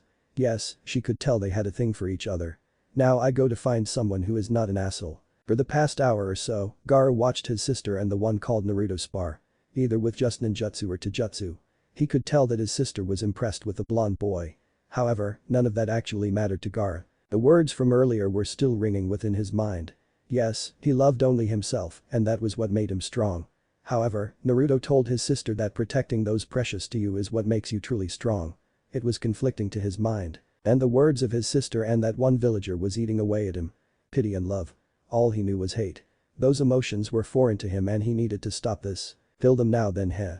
The boy is a Jinchuriki like you, kill them and you kill their tenant and we will be stronger. I will love you for it son. Shukaku madly cackled to his container. Yes, if Gaara could get rid of the Kyuubi, then they would be one step closer to be the strongest. The balance would be upset but he didn't care. He was mad. Yes mother. Gaara ground out his gravelly voice before he disappeared in a sand shunshin. He then reappeared between them. Mother wants your blood, Naruto Uzumaki. What the hell? Naruto asked aloud as he dodged a column of sand that came his way. Yo. What did I do to you? You cannot change me, Uzumaki. I am what I am, and I will show you that my way is stronger. Fight only for yourself. Love only yourself. Gaara shouted madly. Stop this Gaara. Temari shouted in fear for the blonde and her own brother. She didn't know how this battle would go. However, he just ignored her, but shot a stream of sand at her. That stream hardened around her, forming a cocoon around her, leaving only her head free. If you think your strength comes from protecting others weaker than you, show me. Defeat me and I will free her. If not, she dies. Shit. Naruto growled. This Gaara was really getting on his nerves, but if this is what I took to open his eyes, then so be it. Fine, just me and you then. I will open your eyes, Gaara. Wait. Let us help. Haku shouted as he and Gurren appeared. No, this is a battle to prove whose ideal is stronger. This something I have to do and see if the path I am taking is the right one. Naruto said with conviction in his voice, and they saw the determination in his eyes. They knew he was doing this because he too was a Jinchuriki. He had something to prove. Just don't die, idiot. Gurren shouted before they jumped over to Temari to make sure she was okay. You think Naruto will win? I am not sure. Temari replied honestly. She just hoped they didn't hurt each other too badly. The stare-off between Naruto and Gaara only lasted a few seconds before Gaara screamed in rage and sand swallowed him. It formed a tanuki shell around him. He was taking this fight seriously and he didn't feel like fucking around his opponent the way he usually did by just standing there and letting his sand take the blows. He was in this for the kill. Naruto nodded to himself as he charged the sand creature, only to be swatted away like a fly before Gaara manipulated the sand even more and kunai shot out of the ground toward the blonde. However, instead of a small number, it was thousands of them. Shit. Naruto said while in midair. Thinking quickly, he performed a jutsu he had been working on. Wind style. Solid cyclone shield. Before Naruto, a shield-like construct formed and not only stopped the attack, but combined with it. I have never seen a wind attack like that. Temari nearly shouted. Apparently it is an attack of his own design. A voice said from behind the trio of observers. The Kazekage, Zabuza, and nearly all of Suna were watching the battle, hoping they didn't have to interfere. I knew he made his own attacks. It is hard to tell what all those shadow clones of his are always doing. Zabuza grumbled. He was not happy that he had to watch this fight. He thought Naruto was going to lay low. Of course not. Why would he do that? When the hell did you all get here? Gurren asked. Zabuza chuckled. Just now, but you were too focused on their battle to notice. Naruto stared at Gaara through his attack before he put a hand to his shield and said, charge. The shield shot off like a rocket and slammed into the one-tailed Jinchuriki. Gaara felt the air leave him and much more as he was propelled off his feet, but as expected, the nearby sand safely caught him. You will have to do a lot more than that, Uzumaki. Gaara roared as he charged the blonde in a blind rage. Apparently. Naruto said to himself as he took out kunai and added an explosive note to it. Unfortunately, I will have to use something from Konoha. He charged right at the walking sand monster and as Gaara took a swing at him, he slid underneath the red head. He then shouted, 1,000 years of great pain. As he stuck the kunai under the tail. Gaara's response was to whack him away with the sand tail, while everyone laughed at that attack or was just annoyed. As he was flying away, Naruto smirked and said, boom. The effect was instant, a massive explosion overtook Gaara, breaking the integrity of his sand cloak. It just poured right off him. Seeing this, Naruto didn't let up. He created around a 200 shadow clone to beat Gaara. Naruto Uzumaki infinite combo. Gaara felt the unrelenting punches and kicks as all the clones kicked him up into the sky and then punched him down to the ground. He then noticed that 4 clones stayed in existence as all the other disappeared. And they were glowing. So, not taking any chances, he brought up his ultimate defense and cocooned himself in a sphere of sand. Naruto didn't know if this was going to work, but he had to try. Gaara, this is over. Wind style. 4 winds destruction. The wind-powered clones exploded upon contact when they touched Gaara's sand shield. The result was a fairly large sphere of wind, shredding everything in it to shreds. Holy crap. Kankuro yelled next to his sister. I don't know if Gaara's sand can stand up to that. It didn't. The Kazekage said with an even tone, very impressed with Naruto's skill with wind jutsu. What do you mean? Temari asked weakly within her cocoon. Normally she would be dead by now, but it seemed that Gaara did care for his sister somewhat. Look. The man said and both siblings paled. A sphere of sand was no longer there. The hardened pieces were all over the place and they were quickly dissolving. In the middle of the impact zone, Gaara lay on his back and anyone could clearly see that he had multiple gashes along his person. Oh shit. Kankuro said with fear. No one had ever gotten past Gaara's second defense, which was his sand armor, and now this kid comes out of nowhere and makes his brother bleed. It was amazing and scary at the same time. Temari looked on in fear, hoping he was okay. Okay, he pulls out the ultimate ass poke and now he has another new wind jutsu that completely shreds everything in it. Sure, that makes sense. Gurren shrugged. It was kind of funny though. Haku replied, getting a roll of the eyes from his friend. However, Zabuza didn't say anything. This fight was something else and those moves interested him. A true battle genius indeed. What is this feeling, mother? This hurts worse than those punches and kicks. There is also this warm feeling. What is it? Gaara asked aloud to the beast within. He raised one of his aching arms and saw a horrific sight to him. He was actually all cut up and was bleeding. Blood. My blood. Gaara screamed in horror as the surrounding sand exploded all around him. Naruto actually fell on his ass as the column of sand rose up. It was so unexpected to him that he didn't know what to think. Soon, the column of sand began to take shape. It was the shape of the one-tailed demon, Shukaku. Oh, craptastic. I will not let you erase my existence, Naruto Uzumaki. Gaara shouted in panic before he let the demon take over for him. Yeah, he was that desperate. Finally. I am free. Shukaku yelled in delight before his massive head turned sharply to Naruto. Heh. And now I have the first person I want to kill in my sights. Goodbye, Kyuubi. Not going to happen. Naruto said aloud as he took out his scythe and ran up the beast's forearm as it reached for him. Fire style. Death's fiery touch. The blade of the scythe was immediately set blaze as he channeled the fire chakra through it. However, due to the scythe's connection to death, the fire was not just red, it was black as well. Naruto then stabbed the fiery blade into Shukaku's forearm as he ran up, carving a fiery path as he ran.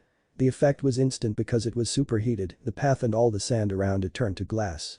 However, Shukaku didn't seem all that bothered by it as he used his other hand to grab the smaller blonde and chucked him away. Oh, that's not good. Haku said as he saw the sand demon throw Naruto pretty hard and far. This fight is far from over. Zabuza replied, catching everyone's attention. Are you nuts, man? Kankuro shouted. I doubt anyone can survive that. There is one jutsu that I know he made and it is the perfect time to use it. Zabuza replied, he asked me one day if I had ever seen any of the 4th Hokage's signature attacks. I said no, but I knew someone who ventured out of the village one day and saw both attacks being used. I told him about it and I have a feeling I know what he did. That seemed to confuse everyone but the Kazekage, and he looked on in excitement. If anyone could derive a jutsu just from hearing about an original one, then they were a true genius in his books. As Naruto was flying through the air, Naruto barely managed to make any hand signs at the speed he was going, but he made it just in time. Thinking of the jutsu he had wanted to try for a long time, he shouted, Rasenengo. Before Naruto hit the ground hard, he was surrounded in a fairly large sphere of spiraling pure chakra.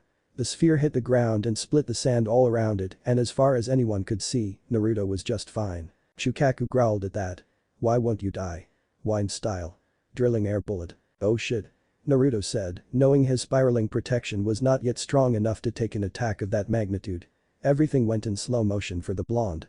He saw the massive wind attack coming at him and desperately thought of a way to escape this, since he also knew he was not fast enough to get away either. Suddenly, he looked at his scythe, the blade more specifically. There lay strange symbols that made him think it might work. Flashback. Sensei, there are some strange symbols on the scythe blade. Any clue what they mean? Naruto asked as he showed Zabuza what he was talking about. He couldn't ask the Kyuubi at the moment because it was being an ass and sleeping. Zabuza looked at the blade in careful detail, while also not touching in the blade because only Naruto was allowed to do that. He recognized the symbols and said, I had a friend once who was a summoner, so I am going to say that they are summoning symbols. Heh, I'll be back in an hour, I am going to try it. Naruto said before running off. Zabuza had a deadpan expression on his face. Dumbus. He'll be back because he doesn't even know how to summon yet. And flashback. Nodding to himself, he knew he had to summon something, and he knew just what to summon.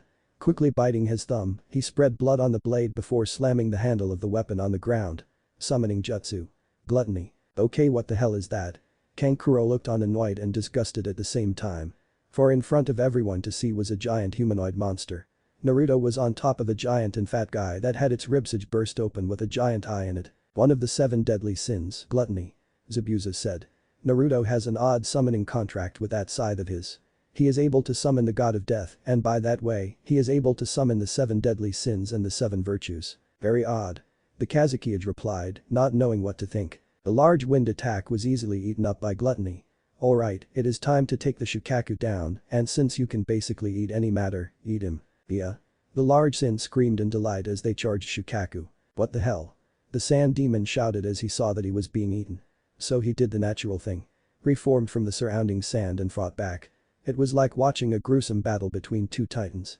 Finally, Shukaku had enough and bashed the duo away. Fine. I'll use this. It managed a backflip in which Naruto finally saw a sleeping Gaara on his head. However, that is not what really caught his attention.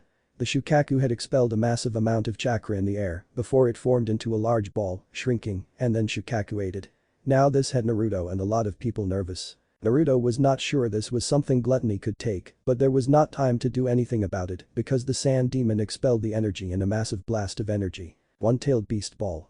Shukaku screamed and the beam of energy shot out towards Naruto and Gluttony. Naruto looked on calmly before sighing. Absorb as much as you can, Gluttony.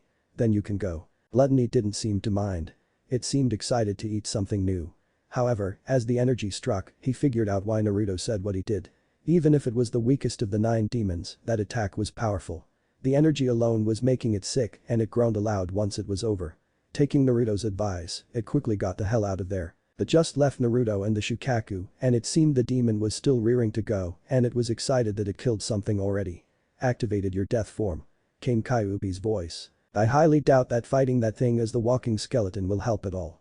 Naruto deadpanned. Well, you do not have much control yet over that power, I will give you my power, creating something that the original Grim Reaper could do. Kyuubi explained. Alright then. Naruto said aloud as he saw the Shukaku get ready to attack him again. He went skeleton, making the giant sand demon laugh a bit before he saw what happened next. Everyone felt the power of the Kyuubi enter the fight, but not in the form it took. Naruto was covered in the initial chakra cloak of the Kyuubi, but it looked more like pure fire than anything else. So basically a walking skeleton that was on fire in the desert. Normally this would not be a power boost, but Naruto actually felt powerful. Well, this is new. Naruto said in a raspy voice before he used that power boost to quickly move out of the way of the beast's second drilling air bullet. Nice, very nice. Naruto stated. He then brought his scythe up in another attack. Fire style. Hell's punishment. He brought down the scythe into the sand and surprisingly created a fissure in the earth where it looked like the fire and brimstone of hell was breaking free. And it was, as thousands of burning hands shot out and latched onto the Shukaku's form. However, what truly scared the demon was that it could not simply escape the burning limbs and reform. It was like they were latched onto its soul. What is this? Shukaku screamed in fright, something the Kazekage noticed. Arg. It burns. What is this? Not even a demon is safe from hell's judgment. A jutsu that Kyuubi taught me. A jutsu made by the first Grim Reaper shinobi. You cannot move because they are latched onto your soul and are burning your very existence. However, it is not affecting your jailer, just you. Naruto explained as he calmly walked over to the shrinking and screaming sand demon. Also with this jutsu, it will ensure that you cannot cause harm to Gaara anymore. Fear of the damned always bites back to those who have felt their touch. Aya. Shukaku screamed as he was forcefully shoved back into Gaara, who woke up in time to see Naruto's flaming form walking towards him. No, stay away. Gaara said as he fell on his ass in fright. My existence won't be erased. I want to live. Naruto let go of both powers and went back to normal to give Gaara a sympathetic look. Then live for real this time. That comment froze the sand user. I know the pain. It sucks, but you have to find someone to let it ease away. Sure, you will never forget it, but let someone be your light. I have already proved that my way is better than staying in the darkness and relying only on yourself. You still have family, Gaara. Don't throw that away. He is right, Gaara. I still think of you as my son and I am sorry for the shit I put you through. I hold no value in it. The Kazekage said as he and the rest of the observers walked over to them, seeing that the battle was over. I will try to be a better father and leader. That's good, Naruto said, swaying on his feet. Now if you don't mind, I am going to pass out now. I guess even a Jinchuriki can run out of steam once in a while. I got ya. Haku said as he held up his friend. Naruto smiled before falling asleep. Zabuza just smiled proudly at his student. A few days later, the small group could be seen at the gates of the sand village. The Kazekage and his children were personally seeing them off. It is too bad none of you can stay. The Kage stated, we could use some powerful shinobi. I still have to train these brats some more and I have my own problems to deal with. It would not feel right bringing your village into it. Zabuza replied good-naturedly. I see. The man replied. Well, I have news for you all and some news for my own village. Naruto, I received word that without you in Konoha, problems have arisen. People are saying that it will be in a civil war like in Mist, but others feel that it will pass over soon. Oh shit. Naruto groaned. They must have spread the word of his true nature and heritage. It didn't matter though. He was not going back. Some people might be on his side, but he was not going to risk anything. So on that note, a lot of jobs have been coming in since then. You have saved our village in more than one way. If you ever need help, you have the backing of the Sand Village. Just so you know. Oh, and here. The Kage replied on a happy note, giving him a scroll. Naruto was shocked at that. He didn't really know what to feel. Thank you. Naruto said with a bow before he took the scroll. He would look at it later. Gaara then walked up to Naruto. I will do as you say. I will open up more to this village and hope it accepts me even after all that I have done. Ara, to make it easier on you, in addition to your family, you already have one friend, and that it me," Naruto replied with a big smile as he held out his hand. Ara, shell-shocked, numbly took the hand, and they shook. "Thank you, and I will protect my precious people like you have." "Oh, what the hell? You got me as a friend as well." Gurren replied with smirk. "You need to have some hot friends." Haku smiled while rolling his eyes. "Oh yes, that is so true. But seriously, I too will be your friend." Ara nodded in thanks. And Kuro shook his head with a smile. "Well Naruto, if you are ever in town again be sure to look me up. I am sure we can find another person to prank." He laughed at that until his sister whacked him upside the head. She walked right in front of the blonde and smiled. "I never got to properly thank you for well giving me back my little brother and my family." She leaned in and kissed him, tongue and all. When she pulled back, she laughed at his look. He looked like he caught the backlash of a bomb. "Next time you're out here, don't be a stranger, and yes, I had fun on our date." Since Naruto could only get out non-coherent speech, Zabuza decided to speak for him. "Oh, I am sure he will be more than delighted to see you again. Come on brats, let's get the hell out of this desert." Naruto just followed along with a shit-eating grin, and before long, Haku and Gurren were messing with him. The Kazekage, however, looked at the disappearing blonde, then at his daughter and underneath his veil, he smiled. Before long, Zabuza looked back at the village behind them and chuckled. "Man, just 13 and you are already a lady killer. Huh? I don't want to kill women." Naruto replied, and there was a collective sound of forehead slaps. Chapter 5. Somewhere is the land of rivers, so here he created the attack as a defense. An older voice asked. "And he did it only using the stories I told you to tell him about." Impressive. Barely. While he may have pulled it off to cushion the impact, he truly does not have the jutsu down. He has to learn the original to grasp the concept. Zabuza replied. What he did was basically pulling off a weak rotation that the Hyugas use. If he had used it to defend against Shukaku's second drilling air bullet, his blood would have painted the sands. "I see." The older voice replied. "Lord Jiraiya, I need help to teach him that attack." Zabuza stated. Jiraiya of the Sannin. He was a man of many so-called talents. He was Konoha's top spy master. A talent that Sarutobi used to track down Naruto. However, Zabuza headed him off, and Jiraiya honestly didn't want to fight Naruto's current protector. No, that would be harsh and selfish. Sarutobi finally relented and told him what Naruto's life had been like, and he understood why he left. He would have as well. But as his godfather, who had done nothing for the boy all his life, he had no right to enter the boy's life now. So, he would settle for the shadows while doing his best to keep the Kiri hunter nins off of Zabuza's trail. Instead, he gave Zabuza jutsu for all his students and info about Naruto and Konoha in general. Currently, they were in the back of a bar, while Zabuza's students were enjoying the local festival of the village they were in. I gave you scrolls on ice and crystal jutsu for Haku and Gurren, now you need jutsu for Naruto. True jutsu, not the simple crap I have been providing you with. Jiraiya sadly laughed at that. You know, I was going to teach the boy when he was ready, but that is out of the window now. Would you have told him the truth about you? No. I do not hold that right anymore, I gave that up when I never even visited him while I was in town. Jiraiya replied sadly as he took out a few scrolls. If I had taught him, he would have already been a Toad summoner, like his father. Again, that is out of the window with the death contract. The Toad clan hell any summoning clan is deathly afraid of that contract. It is not natural after all. I agree, but it saved his life against the Shukaku. Indeed. Jiraiya replied. I am not even sure he could learn the Flying Thunder God jutsu, but here is the just in case. Here is a scroll on the Rasengan. You also mentioned he want to try and combine elements to recreate bloodline jutsu. Here are Minato's notes on that along with space-time jutsu, not even sure he will be able to use that. Was there anyone that could recreate bloodline jutsu? Yes, that is where space-time jutsu comes from, believe it or not. The second Hokage brought it out in the open, and Minato showed the world what he could do with it. Jiraiya replied in all seriousness. I see. Naruto will have a tough time ahead of him if he wishes to do any of that. True. Now I must go, I have taken up enough of your time and as always, I will tell Sarutobi-sensei that I have not located you yet. Jiraiya replied. Thank you. Zabuza said as they shook hands and left the bar. Two men in black cloaks with red cloud and large straw hats walked down a road in river country. The same country that held the village where Naruto and company were. Remind me again why we are going out this way. The taller of the two complained. Leader wants us to collect more money for the organization. I simply want to test the boy.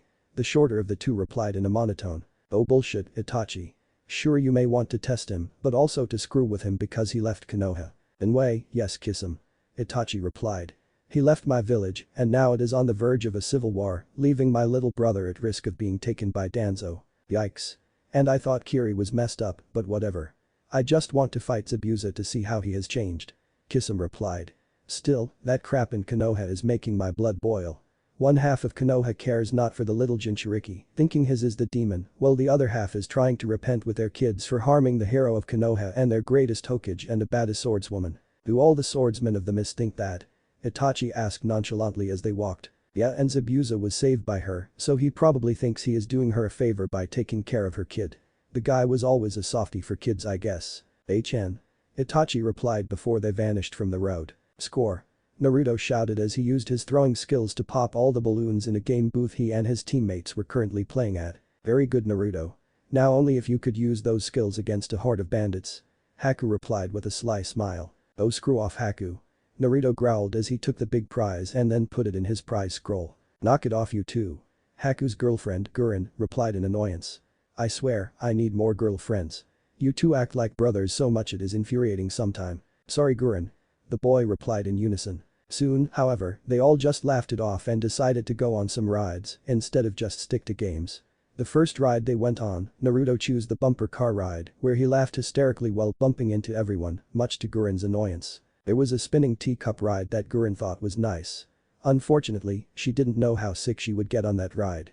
Apparently she had a form of motion sickness. It sucked even worse for some innocent bystanders, which made Naruto laugh his ass off while Haku apologized for his girlfriend. Haku well, he decided to feed the ducks in a nearby pond. He did not any repeat performances. Soon, they were walking toward the rendezvous point to meet up with their teacher, Zabuza. He had to meet a contact of his, who usually kept them informed of the world's events and occasionally provided Zabuza with means to train them in jutsu. As they were waiting, Naruto got bored and took a look at their surroundings. He often did this to make sure any Konoha ninja were not following him. But like usual, they weren't. However, he did see something. Up on a rooftop, there were two men staring down at him. Both wore strange black cloaks with red clouds on them. One of them did not have his large straw hat on his head. Sasuke. He thought as a reflex. No, this Sasuke was older unless his old teammate had a rather strange growth spurt and had grown older in the last few months, then he highly doubted that was Sasuke. If not then who was this? Hey brats, I got what we needed, let's go. Zabuza's voice brought him out of his trance of his stare-off with the Sasuke look-alike. Naruto nodded slowly before he followed them, albeit with less energy than usual. Something they all noticed but would not ask about in a place like this. Oh he saw us. Kisame chuckled. That was the intention. Itachi replied. You know, I am surprised as he didn't say anything or that Zabuza didn't even sense his old friend. HN. Itachi replied, not really caring. He wanted to mess with the kid, see if he remembered him at all. As they walked through the busy streets to their hotel for the night, thanks to Zabuza's benefactor, Naruto swore he was either tripping in a genjutsu or they, more specifically, him was being followed by the Sasuke look-alike. Everywhere they went, he swore he saw the man, standing in crowds, staring at him. Or he was on the rooftops, walking in step with him. What really tipped him off to being in a genjutsu was at one point, the same man was in the crowd, but in familiar Konoha armor, and it was one of his old protectors before his disappeared. However, the way he disappeared was via crows. And no one noticed. Weasel Itachi. Naruto murmured. However, it came out differently to those who not in the genjutsu. His team just heard him say the man's name from the boy in a drone of voice. That chilled the bones of even Zabuza. Why? Because when he looked at Naruto's eyes, they were devoid of any emotion or even noticed that the man is looking at him. Oh shit. Zabuza replied, seeing that Naruto was in a genjutsu and the boy knew who did it to him. The man not even he wanted to run into if the stories were true. The man who killed off the entire Uchiha clan except for his little brother. Thinking quickly he dispelled the illusion over the boy, making him blink. Naruto looked up at Zabuza and nodded, confirming the man's fears. Itachi Uchiha was in town. Hello, Naruto-kun. Itachi's voice said calmly. The group looked to see he was in their path and that his partner was behind them, blocking their way back the way they came. Itachi, what do you want? Naruto asked, the atmosphere getting tense and the crowds were starting to take notice. Haku and Gurin froze up at that. They heard the stories about this guy and they really didn't want to get in a fight with him even though they had gotten stronger. They could not beat him alone. I need you to come with me. Itachi replied calmly. Not going to happen Itachi. Zabuza said as he stood in front of the blonde and reached for his giant sword. I heard what organization you are from. Akatsuki are hunting the Jinchuriki for some reason. I wouldn't let you take Kushina's son. Itachi's eyes widened a fraction at that. He was not aware that Naruto, nor any of his traveling companions knew of Naruto mother. Then I shall take the Kyuubi by force. Zabuza was about to block whatever Itachi was about to hit him with, but he had to use his sword to block the other man's sword. His eyes widened because he recognized it. Kiss him. Hey Zubby. I'm back. Kisum screamed out in laughter before they took to the rooftop to perform their dance of death. Back with Itachi and Naruto's teammates, they were freaking out. I don't have the power to kick his ass. Gurren freaked silently. By now, most of the crowd had run away after seeing the two swordsmen go at it. They did not want to get in the way of a shinobi battle. They tended to get destructive. We can take him. Naruto growled. How do you think that? Haku asked. We do this together. Naruto said as he took out his scythe. Ah, the famed death scythe. I get to see it in this lifetime. I am honored. Itachi replied. I doubt that. Naruto snapped. Just one question before we do this. Why? You were my protector as a kid, then you go and kill off your entire family, and you are now hunting me. What's the reason behind all this? To simply test myself. Itachi replied, infuriating the blonde. And the leader needs what is inside you. He ended that by getting in Naruto's face before flicking him away, shocking both his teammates. Haku glared at Itachi for that. You won't get my brother. He nodded to Gurren and they went through several hand signs. Itachi raised an eyebrow at that. Ah, bloodline jutsu. Ice style. Frozen tundra. Crystal style. Growing crystal thorns. Their collaboration jutsu froze the landscape they were in, and all the buildings grew pink crystals that ended in multiple, sharp at a blade, spikes. What was even more dangerous was that they were interlocking, creating a death trap field. Impressive, Itachi thought. He knew how dangerous this was getting, but so far, Naruto had not impressed him.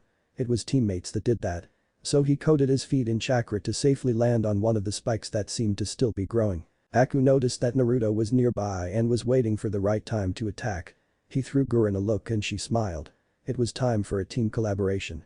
Time to use Naruto's specialty. Ice style. Ice spears. Crystal style. Crystal spears. Shadow spears. The 5 or so of each type of spear multiplied into about 100 and rained down on a calm-looking Itachi.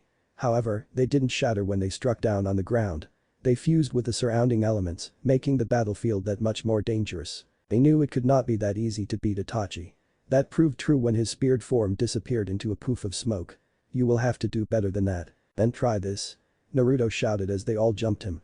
Naruto has his scythe glowing the red hot with his death's fiery touch jutsu, Haku has his mirror claws at the ready, and Gurren had her crystal lance at the ready to punch a hole through the Uchiha.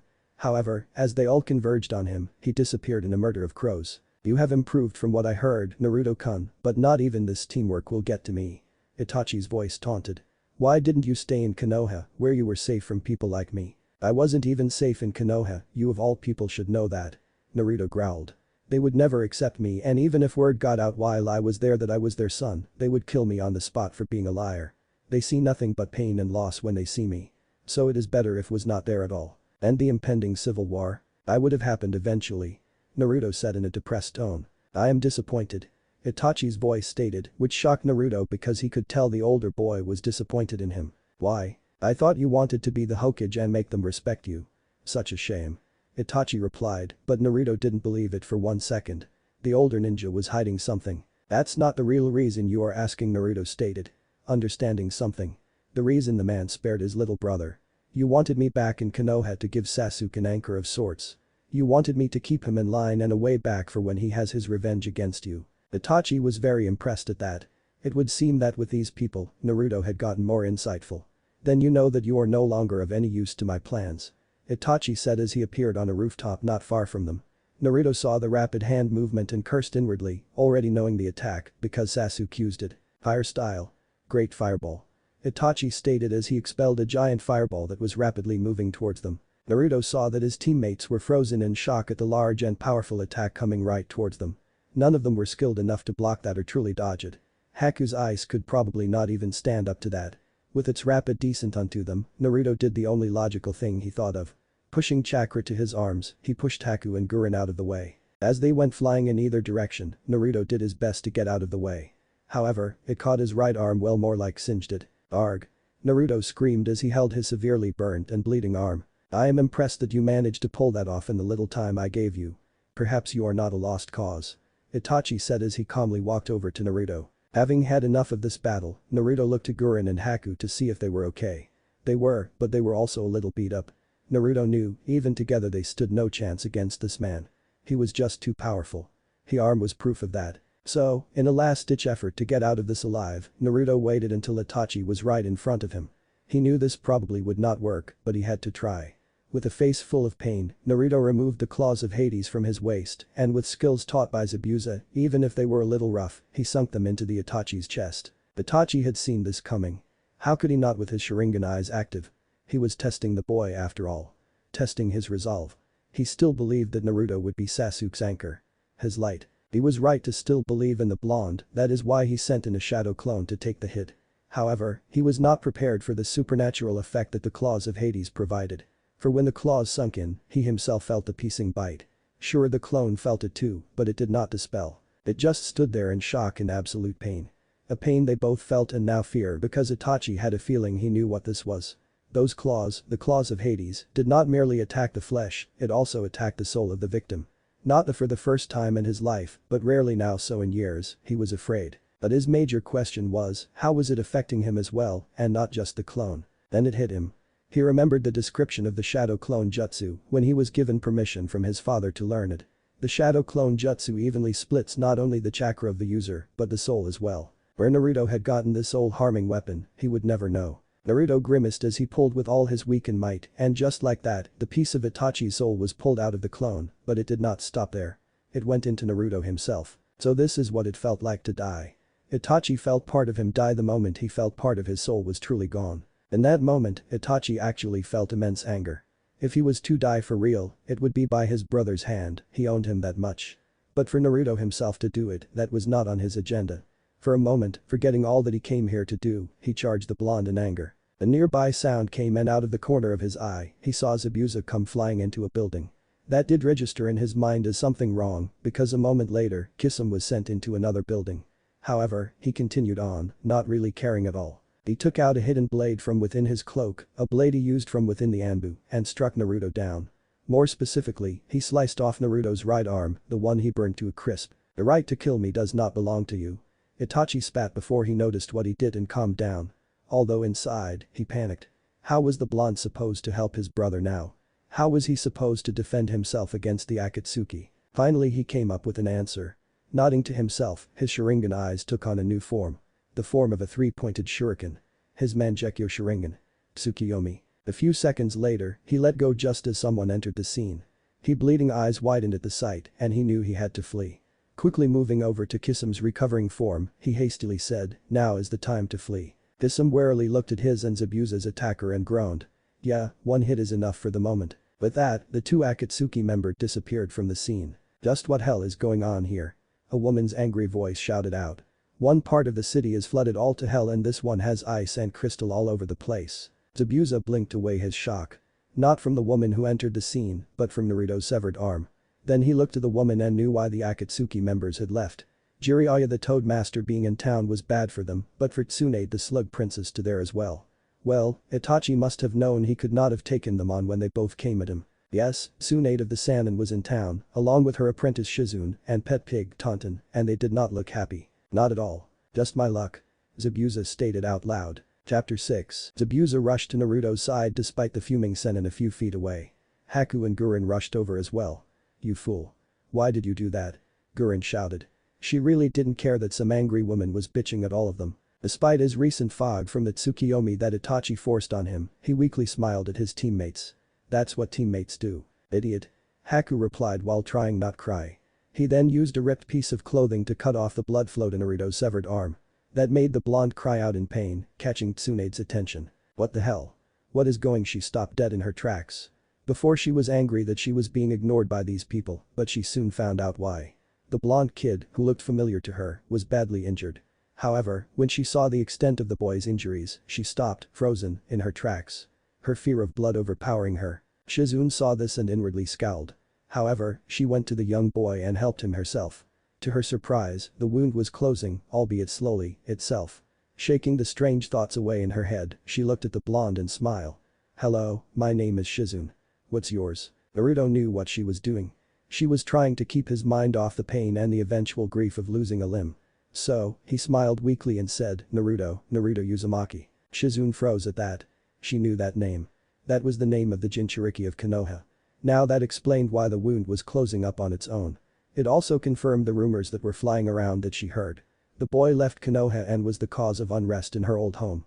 Now, she did not hate him for that. As far as she was concerned, the civil war surrounding him was a long time coming. Sure, she heard about the rumors and took them to heart, but when she tried to tell Tsunade about the boy and Konoha in general, the woman just waved it off, saying she did not care. How could she not care about someone that was related to her? Nice to meet you, Naruto. Now I am going to do my best to help you out here. She then turned to the feminine-looking boy and smiled. It would seem that you have some medical skills. I want you watch what I do and help me. Haku just nodded dumbly as he watched her work. While that was going on, Naruto was looking at the woman that was traveling with Shizune. He absently knew who she was. How could he not? After the display of power he saw in the last few seconds that Itachi attacked him, he saw her punch Zabuza and his opponent into a few buildings. This woman was Tsunade of the Sannin. Someone he actually learned about in the academy when he paid attention. She was the granddaughter of the first Hokage. If that was true, then she was also the granddaughter of the Mito Uzumaki, the first Jinchuriki of the Kyuubi. Also, she was part of his family, a fellow clansman. And with her not being there for his family or even stepping in to help him, that just pissed him off. So he exploded. The hell are you just standing there, granny? Naruto growled, rolling through the sudden jerk of pain. Zabuza listened in on this with shock. He didn't know the kid had the balls to yell at a ninja far stronger than him. Yeah, he was just going to sit there and listen. No way was he getting in on this. Shizune froze in shock when she heard Naruto, but this speech that she felt was coming, was a long time coming. So she calmly did her work while rooting for Naruto. Despite her fear of blood, Tsunade sent a menacing glare Naruto's way, to which he just ignored. What did you call me, brat? You heard me? Naruto shouted in rage. I heard about you from the academy lessons back in Konoha. You were a great ninja, one of the Sannin. The frickin' princess of Konoha. And you left, never to return. They never really mentioned why, so I asked the old man. He said, you lost people close to your heart, like your brother and lover. Shut up. Tsunade snapped, not wanting to hear this. No. So you closed your heart partially and left Konoha with this nice lady, Naruto continued, gesturing to Shizune, who was smiling softly. You may have lost some of your family to wars and fighting in general, but to blame Konoha for your misery, that is just stupid. He paused there, he might be a hypocrite for doing the same, but he had a good reason, right? You had people there willing to help you get through your pain. You had the old man, who looked at you like a daughter, and other friends. Your teammates, Jiraiya and Orochimaru, the latter of whom went nuts and is now dead, but you still had them. Then there is you family, you may have lost a lot of them, I understand that, but you still had them. Your grandmother was Mito Uzumaki, the wife of the first Hokage and the first Jinchuriki of the Kyuubi. So that means you are in Uzumaki, like my mother. Kushina Uzumaki, the second Jinchuriki of the Kyuubi. By this point, Tsunade could not take it. She was on her hands and knees, silently crying as she listened to his sharp and truthful words. She knew he was right. She had been a fool. This boy, who reminded her of her little brother, was right. She had been selfish. Then there is me, Naruto Uzumaki, the third Jinchuriki of the Kyuubi. The pariah of Konoha. The demon spawn. I was and probably still am hated by most of that village. I was alone, wondering if I even had any family. If anyone even cared for me. The old man would not tell who my parents were, probably to protect me from their enemies. Only recently did I figure out who they were. My father, the fourth Hokage, the Yellow Flash and hero of Konoha. Minato Namikaze. My mother, the hot-blooded habanero, Kushina Uzumaki. It was then I knew why Konoha hated me more than I thought. I not only have the beast that killed thousands inside me, but I also look like my father. I am nothing but a reminder to their pain. There was silence for a few seconds. Gurren didn't know what to think. Sure, she was hated for being different in her village, much like Haku, but it seemed that Naruto had it worse. She was just glad that she and Haku were there for him. However, I only had Old Man Hokage and the Ichirakus to keep me from darkness. I had no family. Naruto said. If you had gotten over the past, which I admit is hard, then I might have had some family. I am sure there were others like me out there. If I find them, I will make sure their pain is gone. Tsunade, having heard enough, calmly walked over to the blonde, Shizune quickly getting out of the way. She hands glowed as he touched the spot where his arm used to be. She knew that the burnt arm was not going to be reattached anytime soon. When she was done with what she wanted, she stopped and gently kissed his forehead.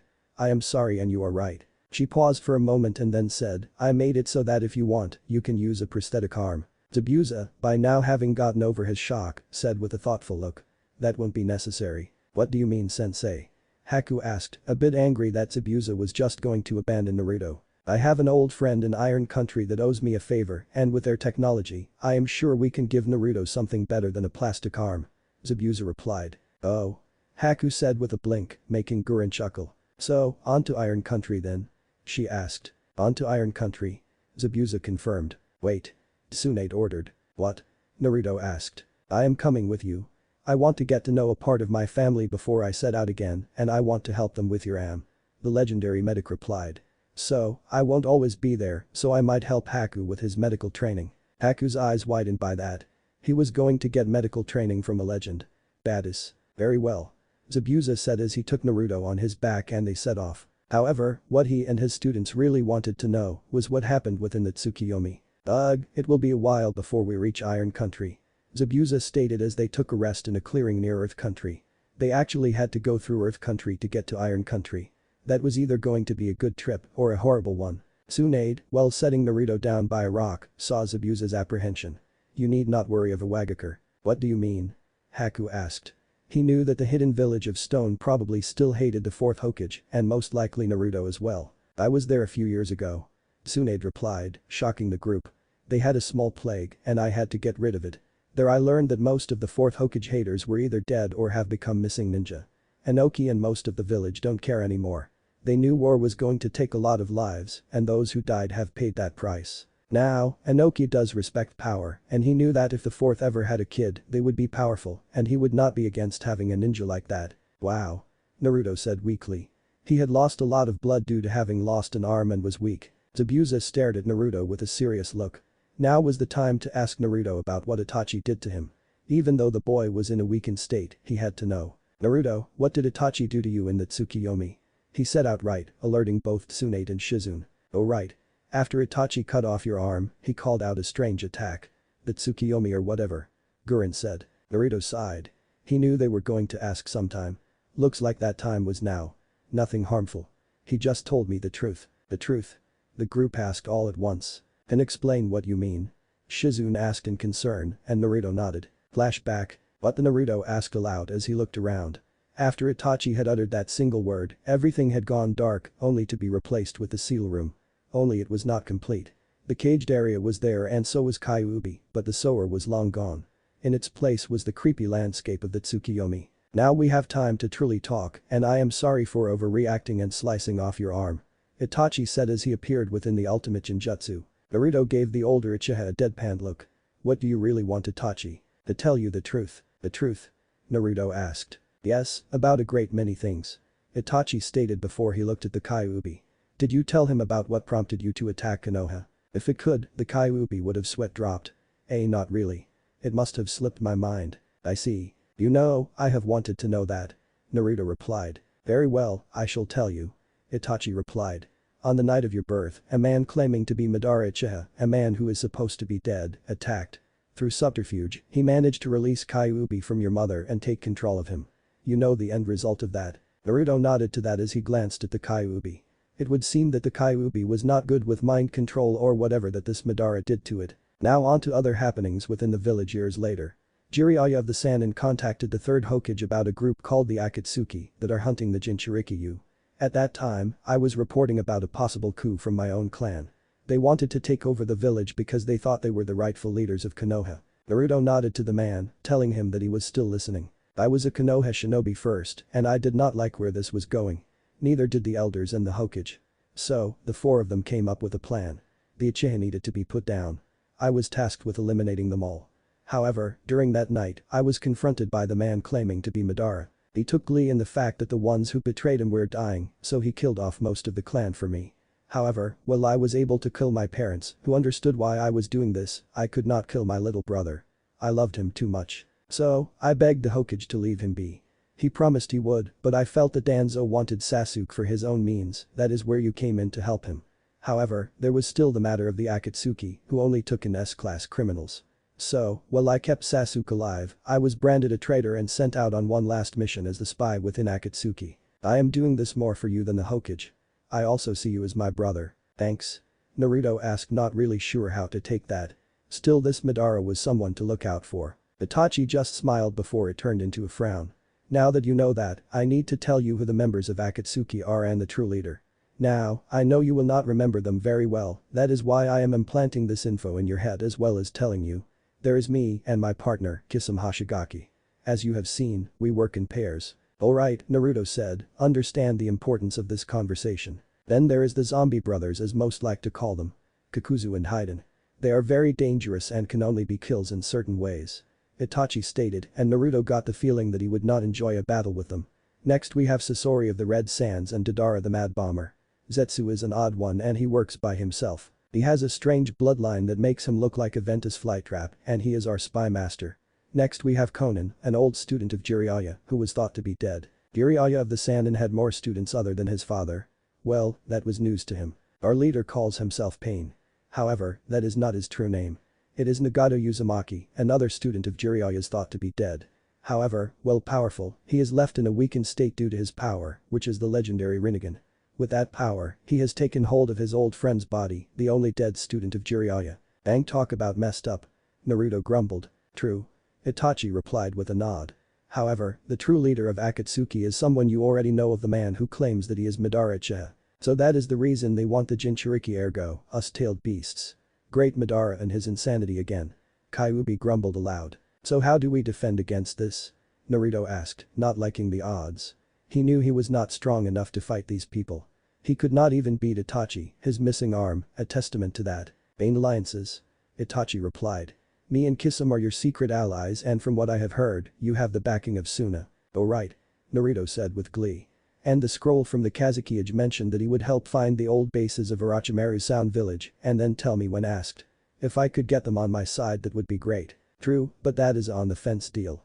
I am truly not sure how the people there will take that. Itachi replied honestly. So, do more good things while on the road and you will have your defense. Naruto nodded then said, what about Nagato? He is family, I think I should try and get him onto our side before it is too late. Itachi shook his head. The man has a serious god complex thanks to his power. If you try that you would have to nearly kill him to wake him up. I see. Naruto replied before he waved it off. We'll burn that bridge when we get there. Very well. Itachi stated as he walked up to the blonde. Now, I wish to discuss what you did when you took part of my soul. Naruto looked sheepish at that. Yes, sorry about that. I honestly didn't know the claws of Hades would do that. Kyuubi didn't mention that little tidbit. He glared at the fox. The giant fox shrugged in a non-caring way. Sue me. Itachi chose to ignore the small fight. It matters not, however, you now possess a part of my soul and in doing so, I think my powers as well. The blonde gave an intelligent answer. Huh. A Sharingan. Add chakra to your eyes. I want to confirm. Itachi ordered and Naruto did so. The blonde felt an itching in his eyes as the Dojutsu activated, making Itachi nod. It seems that I am correct.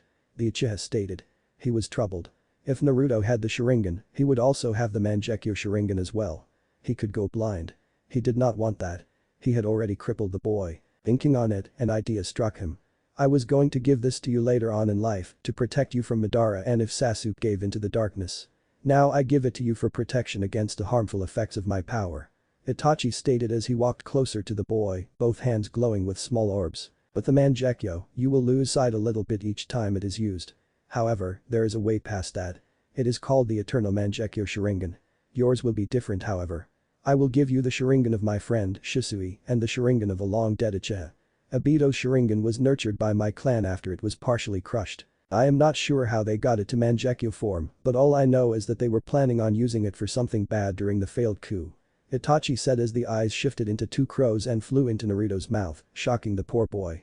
For a moment, Itachi was able to see the eye's future form. An impressive seven-sided shuriken with Kakashi's pinwheel interlocking with it. Ugh. That was nasty. Naruto shouted, not really understanding as he tried to get the taste of feathers out of his mouth. Wait, how is this going to work in an illusion? Itachi smirked. You are more perceptive than I thought. Let's just say this battle has been a cover for this. He paused and then said.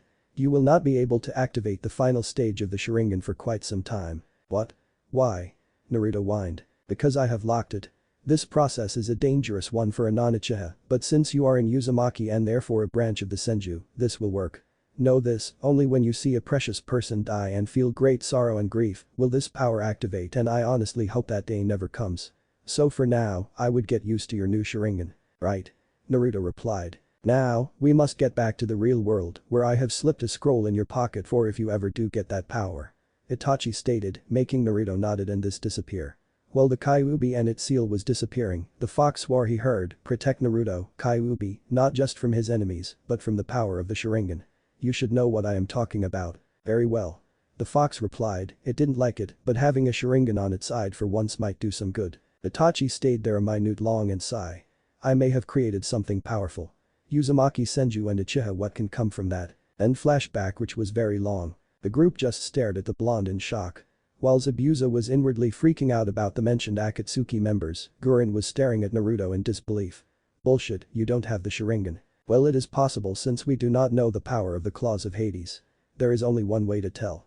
Naruto, if you would. The blonde boy shrugged, not really caring if he had them or not.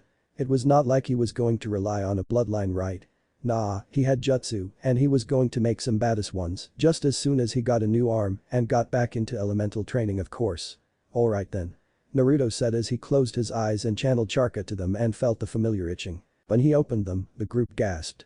Itachi's Sharingan was now his. Tsunade's hand glowed the medic green as she put her hand over Naruto's eyes and gasped. They were real. Incredible. And you have retained your natural eye color. This is just amazing. Naruto cut the flow and looked at them all in a deadpan expression. Great, now that is over with, I am going to sleep for the night. The blonde said as he drifted off on the rock he was on. Tsunade and Zabuza looked at each other and nodded before walking a little ways off, ordering Shizune to keep an eye on things. Tsunade took Zabuza aside and said, with the Sharingan, he could become powerful, I just hope he uses it properly and does not get the Uchiha ego. That's after we can get him a new arm. Zabuza replied. Speaking of which, what are we going to do in Iron Country? Tsunade asked, curious about what they were going to do for Naruto. I have a friend in that place who owes me a favor. Their technology is far more advanced than ours, since we are more focused on our petty differences and are always at war. They, however, just protect their land and have great tech over there. Zabuza replied. Okay, who is the guy that will help us?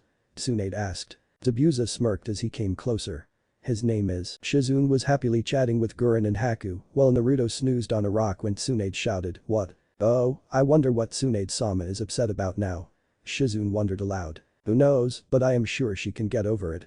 Gurren replied while waving it off. I am just surprised that shout didn't wake Naruto up. Haku replied. Well, he did get his arm sliced off in a battle with an S-class ninja. Gurren offered. Oh right. Haku replied sadly. He was blaming himself for what happened. However, one look at the blonde and he shook his head. Honestly, Naruto would kick his ass for having thoughts like that.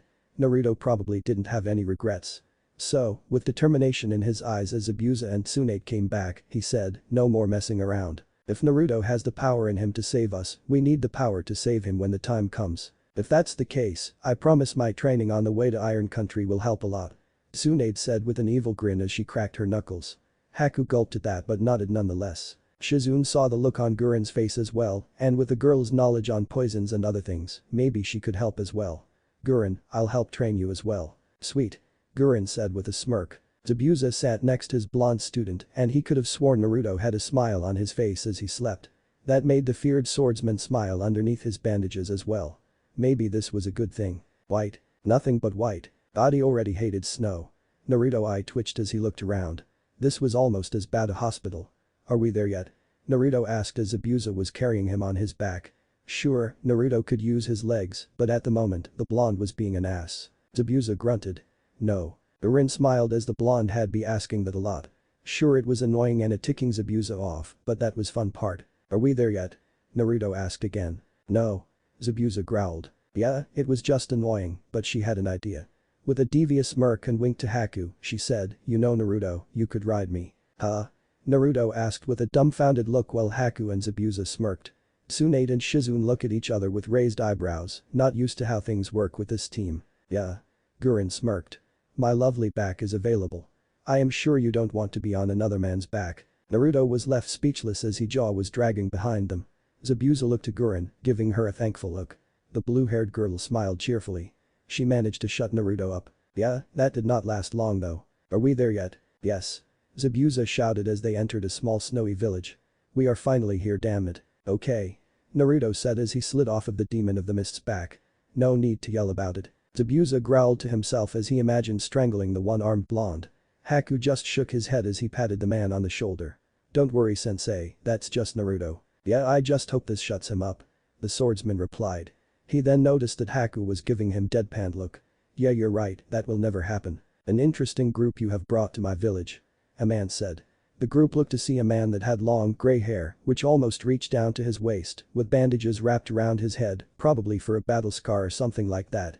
He had black eyes with distinct wrinkles underneath them, a gray goatee and mustache. All he wore was a simple purple kimono-like outfit and sandals. Mifune. Zabuza said politely with a bow. It has been too long, old friend. The man known as Mifune replied with a polite tone. May I ask what you are doing in these lands? Zabuza nodded and pointed to Naruto. I have come to collect on an old favor you owe me. I need you to use your technology to give my student a new arm. He lost it in a fight with Itachi Uchiha. I see. Mifune stated as he calmly walked over to the blonde and looked over the wound. He noticed that it was closed up properly and he could replace the arm easily enough. He looked towards Tsunade and nodded to himself. I see you did a wondrous job, Tsunade. You have not lost your touch in the medical area. Tsunade smiled at that and Mifune noticed something about the woman. She seemed happier than the last time he saw her, which was a very long time ago. This boy he was going to help seemed to be important to the group if they were willing to come all the way out here. I will require your help on this, Tsunade. The new procedure that we develop needs more safety than we can give out. It is a dangerous procedure that can kill a normal man, that is why none of us have done it. Zabuza blinked. Huh, he just needs an arm. What the hell do you plan on doing that could kill him? Mifune eyed the boy and saw more determination in him than most of his samurai. He knew who this boy was due to the whisker marks on his face. He knew without a doubt that he was to be the one they tested their new project on.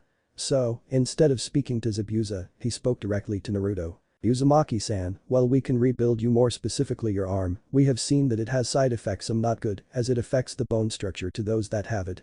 I know what you are and with your permission, I wish to test something on you. Depends on what it is. Naruto replied, not liking being a test monkey. In addition to giving you a metal arm, I wish to test grafting the same metal on your bones. It will hurt you beyond imagination, but it will make you indestructible. Mifune replied in a calm tone. What kind of metal are you going to use, and how the hell are you going to be able to do that to him? Tsunade asked in a heated tone. It is the same metal we use to make our blades. Adamantium and chakra metal. Mifune replied. The hell? No wonder your men are having problems, that shit is too heavy. Tsunade ranted. I understand that, but this new procedure should help. Mifune contested. Tsunade sighed, but looked to Naruto, it was his decision after all. The blonde boy was in a thoughtful pose. What do you think, Kyuubi? Well. It is dangerous and I will say there is a possibility that you will die due to the extreme pain. However, having that kind of metal on your bones will be good for you. The healing factor I have given you will be improved and think how badass you would look when you go death form. That was enough for the blonde teen and smiled and said, I'll do it. Very well. Mifune said as he turned away and motioned them to follow. We eat first and then do the procedure in the morning. We will need your help, Tsunade. Right, I'll be there. Tsunade replied with a grim face. She was not going to let Naruto die from this. Haku just wondered what was to come from all of this. Was his brother figure going to change or will he stay the same? Only time will tell. Mifune was nice enough to let them sleep at his place. He seemed like a humble man, but the samurai of this land did not let him have a simple little house as he said that he wanted. No, it was a fairly large mansion. He, however, made it a black and white coloring. He must have liked the simple life. So as soon as they made it inside, a girl around Naruto's age greeted them. She was a long white-haired girl with part of it covering her left eye, which was an amber-orange color. She wore a deep red kimono that was open to reveal a tank top that held in her rapidly growing bosom and a pair of short shorts that revealed very long legs. There was not a flaw on her and altogether, it made her very beautiful. Yo. Was her greeting. Mifune smiled as he put his hands on the girl's shoulders. This is my daughter, Misa. Zabuza blinked at that. Wow, I didn't know you have a kid. Mifune looked at the man and said, if you came here more often, then you would know. Zabuza nodded in consent at that. Mifune was an old friend and he hadn't seen the man since he met Haku. Now, I will go make dinner. Please make yourselves at home. Misa looked at all of them with a bored look before she smiled. Well, you all know me, now why don't you tell me who you are? Naruto smirked as he pointed a thumb at himself. Name's Naruto Uzumaki. Remember it. My name is Haku, it is very nice to meet you. The ice user said politely. This hot chick right here is Gurin. The crystal user replied smugly as she did a once over the white-haired girl. But I must say that I am getting a run for my money with you. She gave the white-haired girl a wink that conveyed a message that she got as she smiled. Misa looked at Tsunade and smiled challengingly. I know who you are, Lady Tsunade. One day, I am going to test my mettle against you one of these days. Why? The aged medic asked. Simple. You are one of the strongest women in the ninja lands, and the samurai here would not even go against you. I intend to be the first. Tsunade gave her own challenging smirk. You wish, kid. Yeah, she already liked this girl. She had guts. I am Shizune. The polite woman said after a moment. Lisa smiled at the woman and then at the rest. She also knew Zabuza as she nodded to him. I already like you people. Especially Gurren here. Tsunade held back a laugh as she knew what was going to happen. She had learned that Gurren was a major flirt. God, if Jiraiya were here, he would be in as much trouble as the boys were about to be. Oh? You like me too? I knew there was a connection we had. Gurren said as she walked right up to the other girl so that they were pressing up against each other. Naruto and Haku grew nervous at that. Was there a fight in the making or what? Oh, I am sure it is more of an attraction than a connection. Misa replied as their breasts pushed against one another. She then put an arm around the blue-haired girl and then smashed her lips the Gurren's. No fight, just two chicks kissing each other in a very provocative way. Tsunade cut her eyes to Naruto and Haku and nearly laughed at their reaction. Their jaws were on the floor and even that did not last long as they were rocketed back from a nosebleed. Zabuza didn't know what to do as they were way younger than him, so he turned his back and left all the while wiping blood from his nose. After a few seconds, the girls broke apart, looked at the state of the two boys, and laughed their asses off. Girls could act perverted if they wanted, but if guys did it to other girls, then all hell breaks loose. Yeah, that made sense. Lisa smiled and said, so which one is yours? Haku, the girlie looking out. But in a sense, they are both mine. Gurren replied with a cheesy smile. Misa knew what that meant. Well, Gurren was with Haku, she considered Naruto to be her family. Well then, I'll just take Blondie off your hand. Unless, you wanted to have some girl time, although to be honest, I'm not one for girly shit. Well, that will have to wait for later. I have to train Gurren some more. Shizune interjected politely. If that is the case, I might as well train Haku some more. Tsunade said as she grabbed a hold of the girly one's ankle and drug him out of the mansion, who was followed back Shizune and a giggling Gurren. This aside at that. Well, it wasn't all bad. She still had the blonde one with her. So she set him on the couch to wait for him to wake up. It would be nice getting to know a new friend. Zabuza walking into the kitchen to see Mifune working on some stew. An interesting daughter you have. Mifune smiled sadly at that. She takes after her mother. Zabuza chuckled at that. Yeah, you always were one for the odd ones. You're one to talk. How is the auburn-haired one that threatened to melt your bowl off? Mifune asked. I am not sure. Zabuza replied hesitantly. I have not been to the mist lately. I fled like a coward after my attempt to kill the Mizukage. She probably hates me and has moved on. But you have not. It was more of a statement than a question. Mifune looked to his old friend to see that there was still love in the man's eye for the one known at May. At least not yet. I see you have an interest in the woman traveling with Tsunade. Zabuza chuckled at that. Maybe. She is a strong woman in her own right. Also, the more I think about my students, the less I want to bring them to the mist. They are great kids and they don't need to see that horrible war. You are becoming less of the so-called demon. Mifune noted. Just do what your heart desires and you will be happy. Zabuza nodded at that. He also noticed how quick his old friend changed the subject of Mrs. Mother. He could only think something bad happened. So what happened to Mrs. Mother? Mifune stirred the pot of stew slowly with a sad look. She was a strange and adventurous woman, but not even that could protect her from a rare illness. It killed her within a month after Mrs. 6th birthday. Oh, I am sorry. Only it was just her time. Mifune replied. He obviously didn't want pity. After a while of helping the man in silence, Zabuza spoke up again. I found the heir. Mifune nodded sagely at that. To your sword I would assume. Yes. My blade was never really meant for me, so I had Haku take hold of it and it an interesting reaction. Zabuza explained. When something happens to me, he will get the blade. He seems like a stable young man. What was the reaction? It turned to ice and there were silver winds whipping around it. It confirmed my suspicion that Haku also has the swift release. An interesting combination. Mifune deduced. Ugh, that was some perverted dream. Naruto mumbled as he awoke as he rubbing his eyes. Oh, that was no dream, Blondie-kun. Huh? Naruto shouted as he whipped his head around to see Misa sitting next to him with that coy smirk on her face. Wait, that was real. Yep, but we were just teasing you. Great. Here I thought I was a flirt. Naruto said before shrugging. Meh, I just do harmless stuff though, like call girls like you extremely beautiful, but that scene was hot. Misa smiled with a large blush on her cheeks. Thank you. Now that all the fun is out of the way, why don't we get to know each other through a spar? She said with a gleam in her eye. Naruto looked at her for a moment and then smiled. Well, if you think that you can keep up, I would be more than happy to spar with you. Just lead the way. Raising an eyebrow at the blonde, the girl smirked. If you think I can keep up. Oh boy, it is you that will have to keep up. Just keep up in the right way. She laughed at Naruto's blush as she walked to the dojo. Through her loose kimono, he saw that she was swaying her hips suggestively. Yeah, he was in trouble. Later that night, Zabuza and Mifune noticed that Naruto and Misa were getting along very well at dinner. They joked, messed with each other, and punched each other in the shoulder.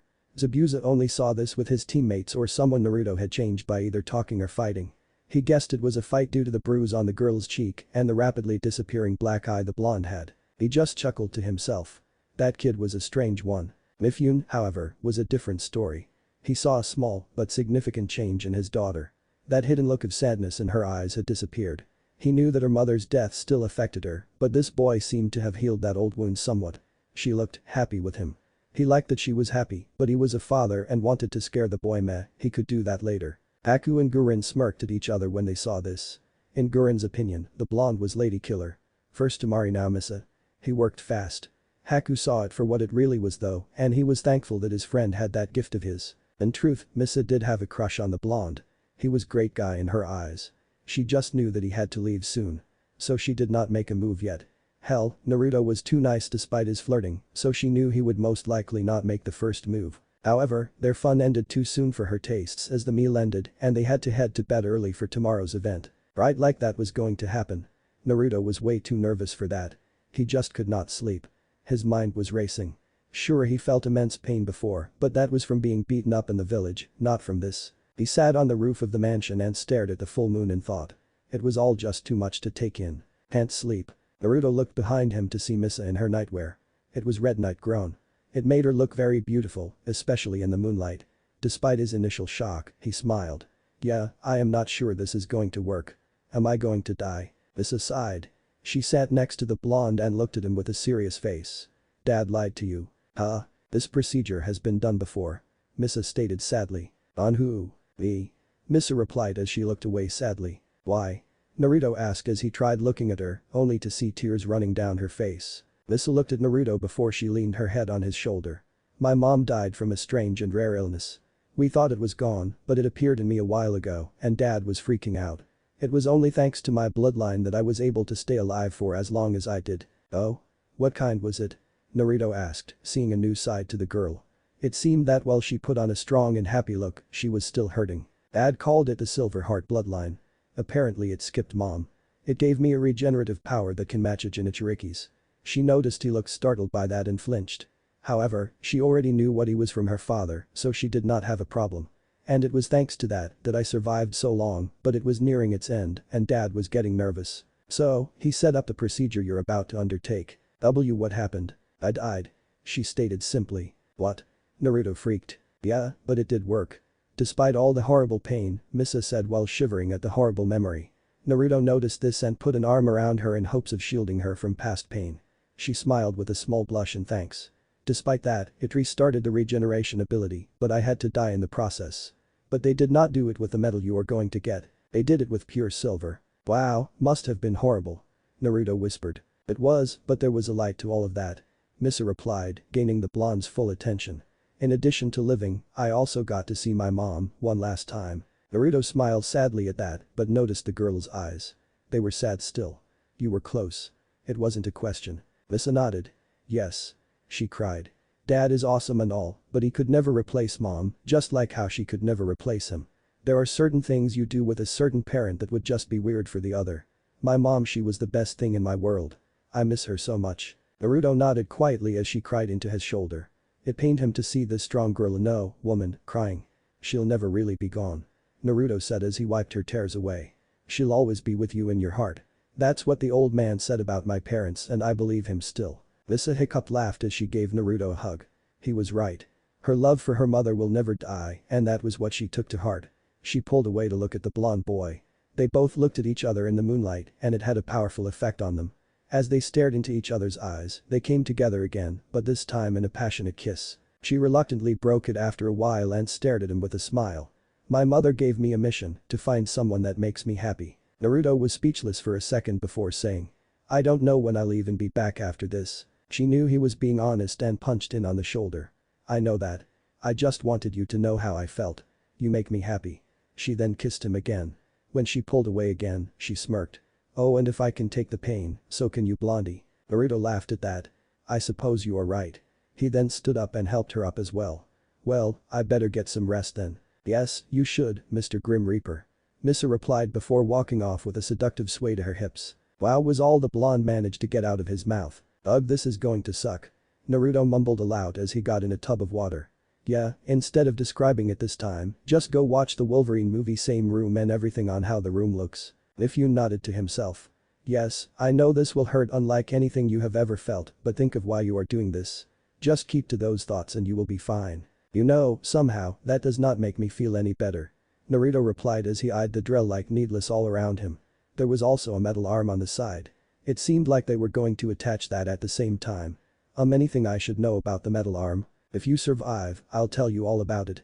Mifune replied as he walked away. Naruto looked at the man with a gobsmacked expression. "That doesn't help, you know." Mifune just kept on walking toward the upper level with a stoic expression on his face. Tsunade came up to him and said, "It seems legit. I hope for your sake that this works." "I do too." Mifune stated as looked at all the others in the room. His second in command decided to come and make sure everything went alright. The man had some medical training and helped Tsunade with the checkover. His daughter, Misa, was there as well. He did not know if Misa had the same procedure to save her life, but in truth, it did not matter. Then there were the boys' teammates. They all looked nervous and fearful for the blonde. Did he look like that when he did this to his daughter? "We are ready, Mifune-sama." His second in command stated. "Right." The samurai leader replied before turning to Naruto's position. "We are going to start now, just remember what I told you." Seeing the blonde nod, he pushed the start button. With that, the platform Naruto was on lowered into the water. Thankfully they had put a rebreather on his face or this won't really work. Then the drills started and came down on the blonde, along for the one to create the hole for the new arm. Naruto felt them on impact and instantly regretted doing this as he writhed in agony. Tsunade looked away from the younger blonde, not wanting to see him in pain. Shizune did so as well, but hid her face in Zabuza's chest. Gurin gripped the railing, watching with no emotion on her face. However, her mind was racing a mile a minute, hoping her little brother lived through this. Haku just watched on in sadness. He hated seeing his precious people in pain. And Zabuza himself just held on to the woman, letting her cry out the sadness for them both, for he was crying. He would admit that he had gotten soft, but these kids were his world now. Naruto's mind was screaming just as his body was, but he was determined to take Mifune's words to heart. He thought about why he was doing this. He was doing it so that he could protect those he held close to his heart. Zabuza-sensei, Haku, Gurin, Tsunade, Shizune, Taunton, Gaara, Temari, Kankuro, the Kazekage, the Hokage, the Ichirikus, Mifune, and Misa. They and so many more were what he was doing this for. While that was going on, Kyuubi was working overtime to make sure that Naruto, and by extension, himself, did not die. He growled to himself that he did not stop this from the start. But no, he was curious as to how this would go. Soon, however, he remembered that chakra metal was in the mix of this metal. Seeing the benefits of this, he forcefully drew out Naruto's chakra, along with his own, to mix with the metal to make it stronger and to condition it to make sure it could handle the training that Naruto went through. Also, with a devious smirk, he added something else to make sure this new addition to Naruto was worth it. As the procedure was nearing its end, both Naruto and the Kyuubi felt a pull towards death. They both knew this was going to happen thanks to Misa's story, but they were not prepared for what was on the other side. The two opened to their eyes to see a room of pure white. So white it was almost blinding. Naruto looked around to see that he could see himself and the Kyuubi, who was standing next to him. What shocked him was that the Kyuubi looked younger than he last saw him. "What's going on?" "I am not sure, kid, but I kind of expected there was nothing on the other side for us." "Now I would not say that, Kurama." A man's voice called out and they looked to their left to see someone they did not expect at all. It was the Sage of Six Paths. Father the Fox, now known as Kurama, shouted in disbelief. The man just smiled. "Yes, it has been a while," he said before turning to the blonde. "So, you are my true heir. I must say that fate chose right." "Huh?" The sage chuckled lightly. "Don't worry, child. I am sure you will know in time." Turned back to the fox, "Kurama, come, I wish to speak to you. Let Naruto speak to those that came for him." The fox nodded and walked away from the blonde, but did look back and nearly growled. Standing right behind Naruto were none other than his mother and father, Minato and Kushina. One look at them, Naruto brought them in a tight hug as he cried. An hour later in death time, the sage and Naruto's parents had to go, but they were not done yet in this world. For another man was now standing before them. They could tell he was in Uzumaki due to the long red hair he sported. He didn't wear much other than a long black cloak with the hood down, so they could see his withered but youthful face. The Kyuubi's eyes widened as he recognized this man. "Shiryu Uzumaki, the original Grim Reaper." "That is correct, old friend." The man replied with a sad smile. You were there when I died. What are you doing here? What? I can't see an old friend and the one who is my successor. He joked with a smile, but that soon died away to a serious expression. I have come for that and more. What would that be? Naruto asked. One is a warning. Some of our family have fallen. The man said before his look grew sad as he looked at Naruto. I need you to find the spirit of my daughter. She has not passed on yet. Mito's spirit? Naruto asked, and that put a dark look on the old Reaper's face. Not the older sister that died before Mito met Hashirama. I had 3 children and I know what happened to 2 of them, I just don't know what happened to Toki. I find her. I promise. Naruto said with a determined look. Good. The man said, a bit relieved. Kurama, take care of him, he has a big destiny ahead of him. I will. Good. After that, the 2 felt another pull and knew they were being brought back to life. They said their goodbyes and faded away. Naruto. What if Naruto is the Grim Reaper chunin exams? Thanks for watching my video till the end. If you enjoy this content, then do consider subscribing to my channel and leave a like if you guys need the next part, comment down, and thanks for watching the video and see you guys in the next video.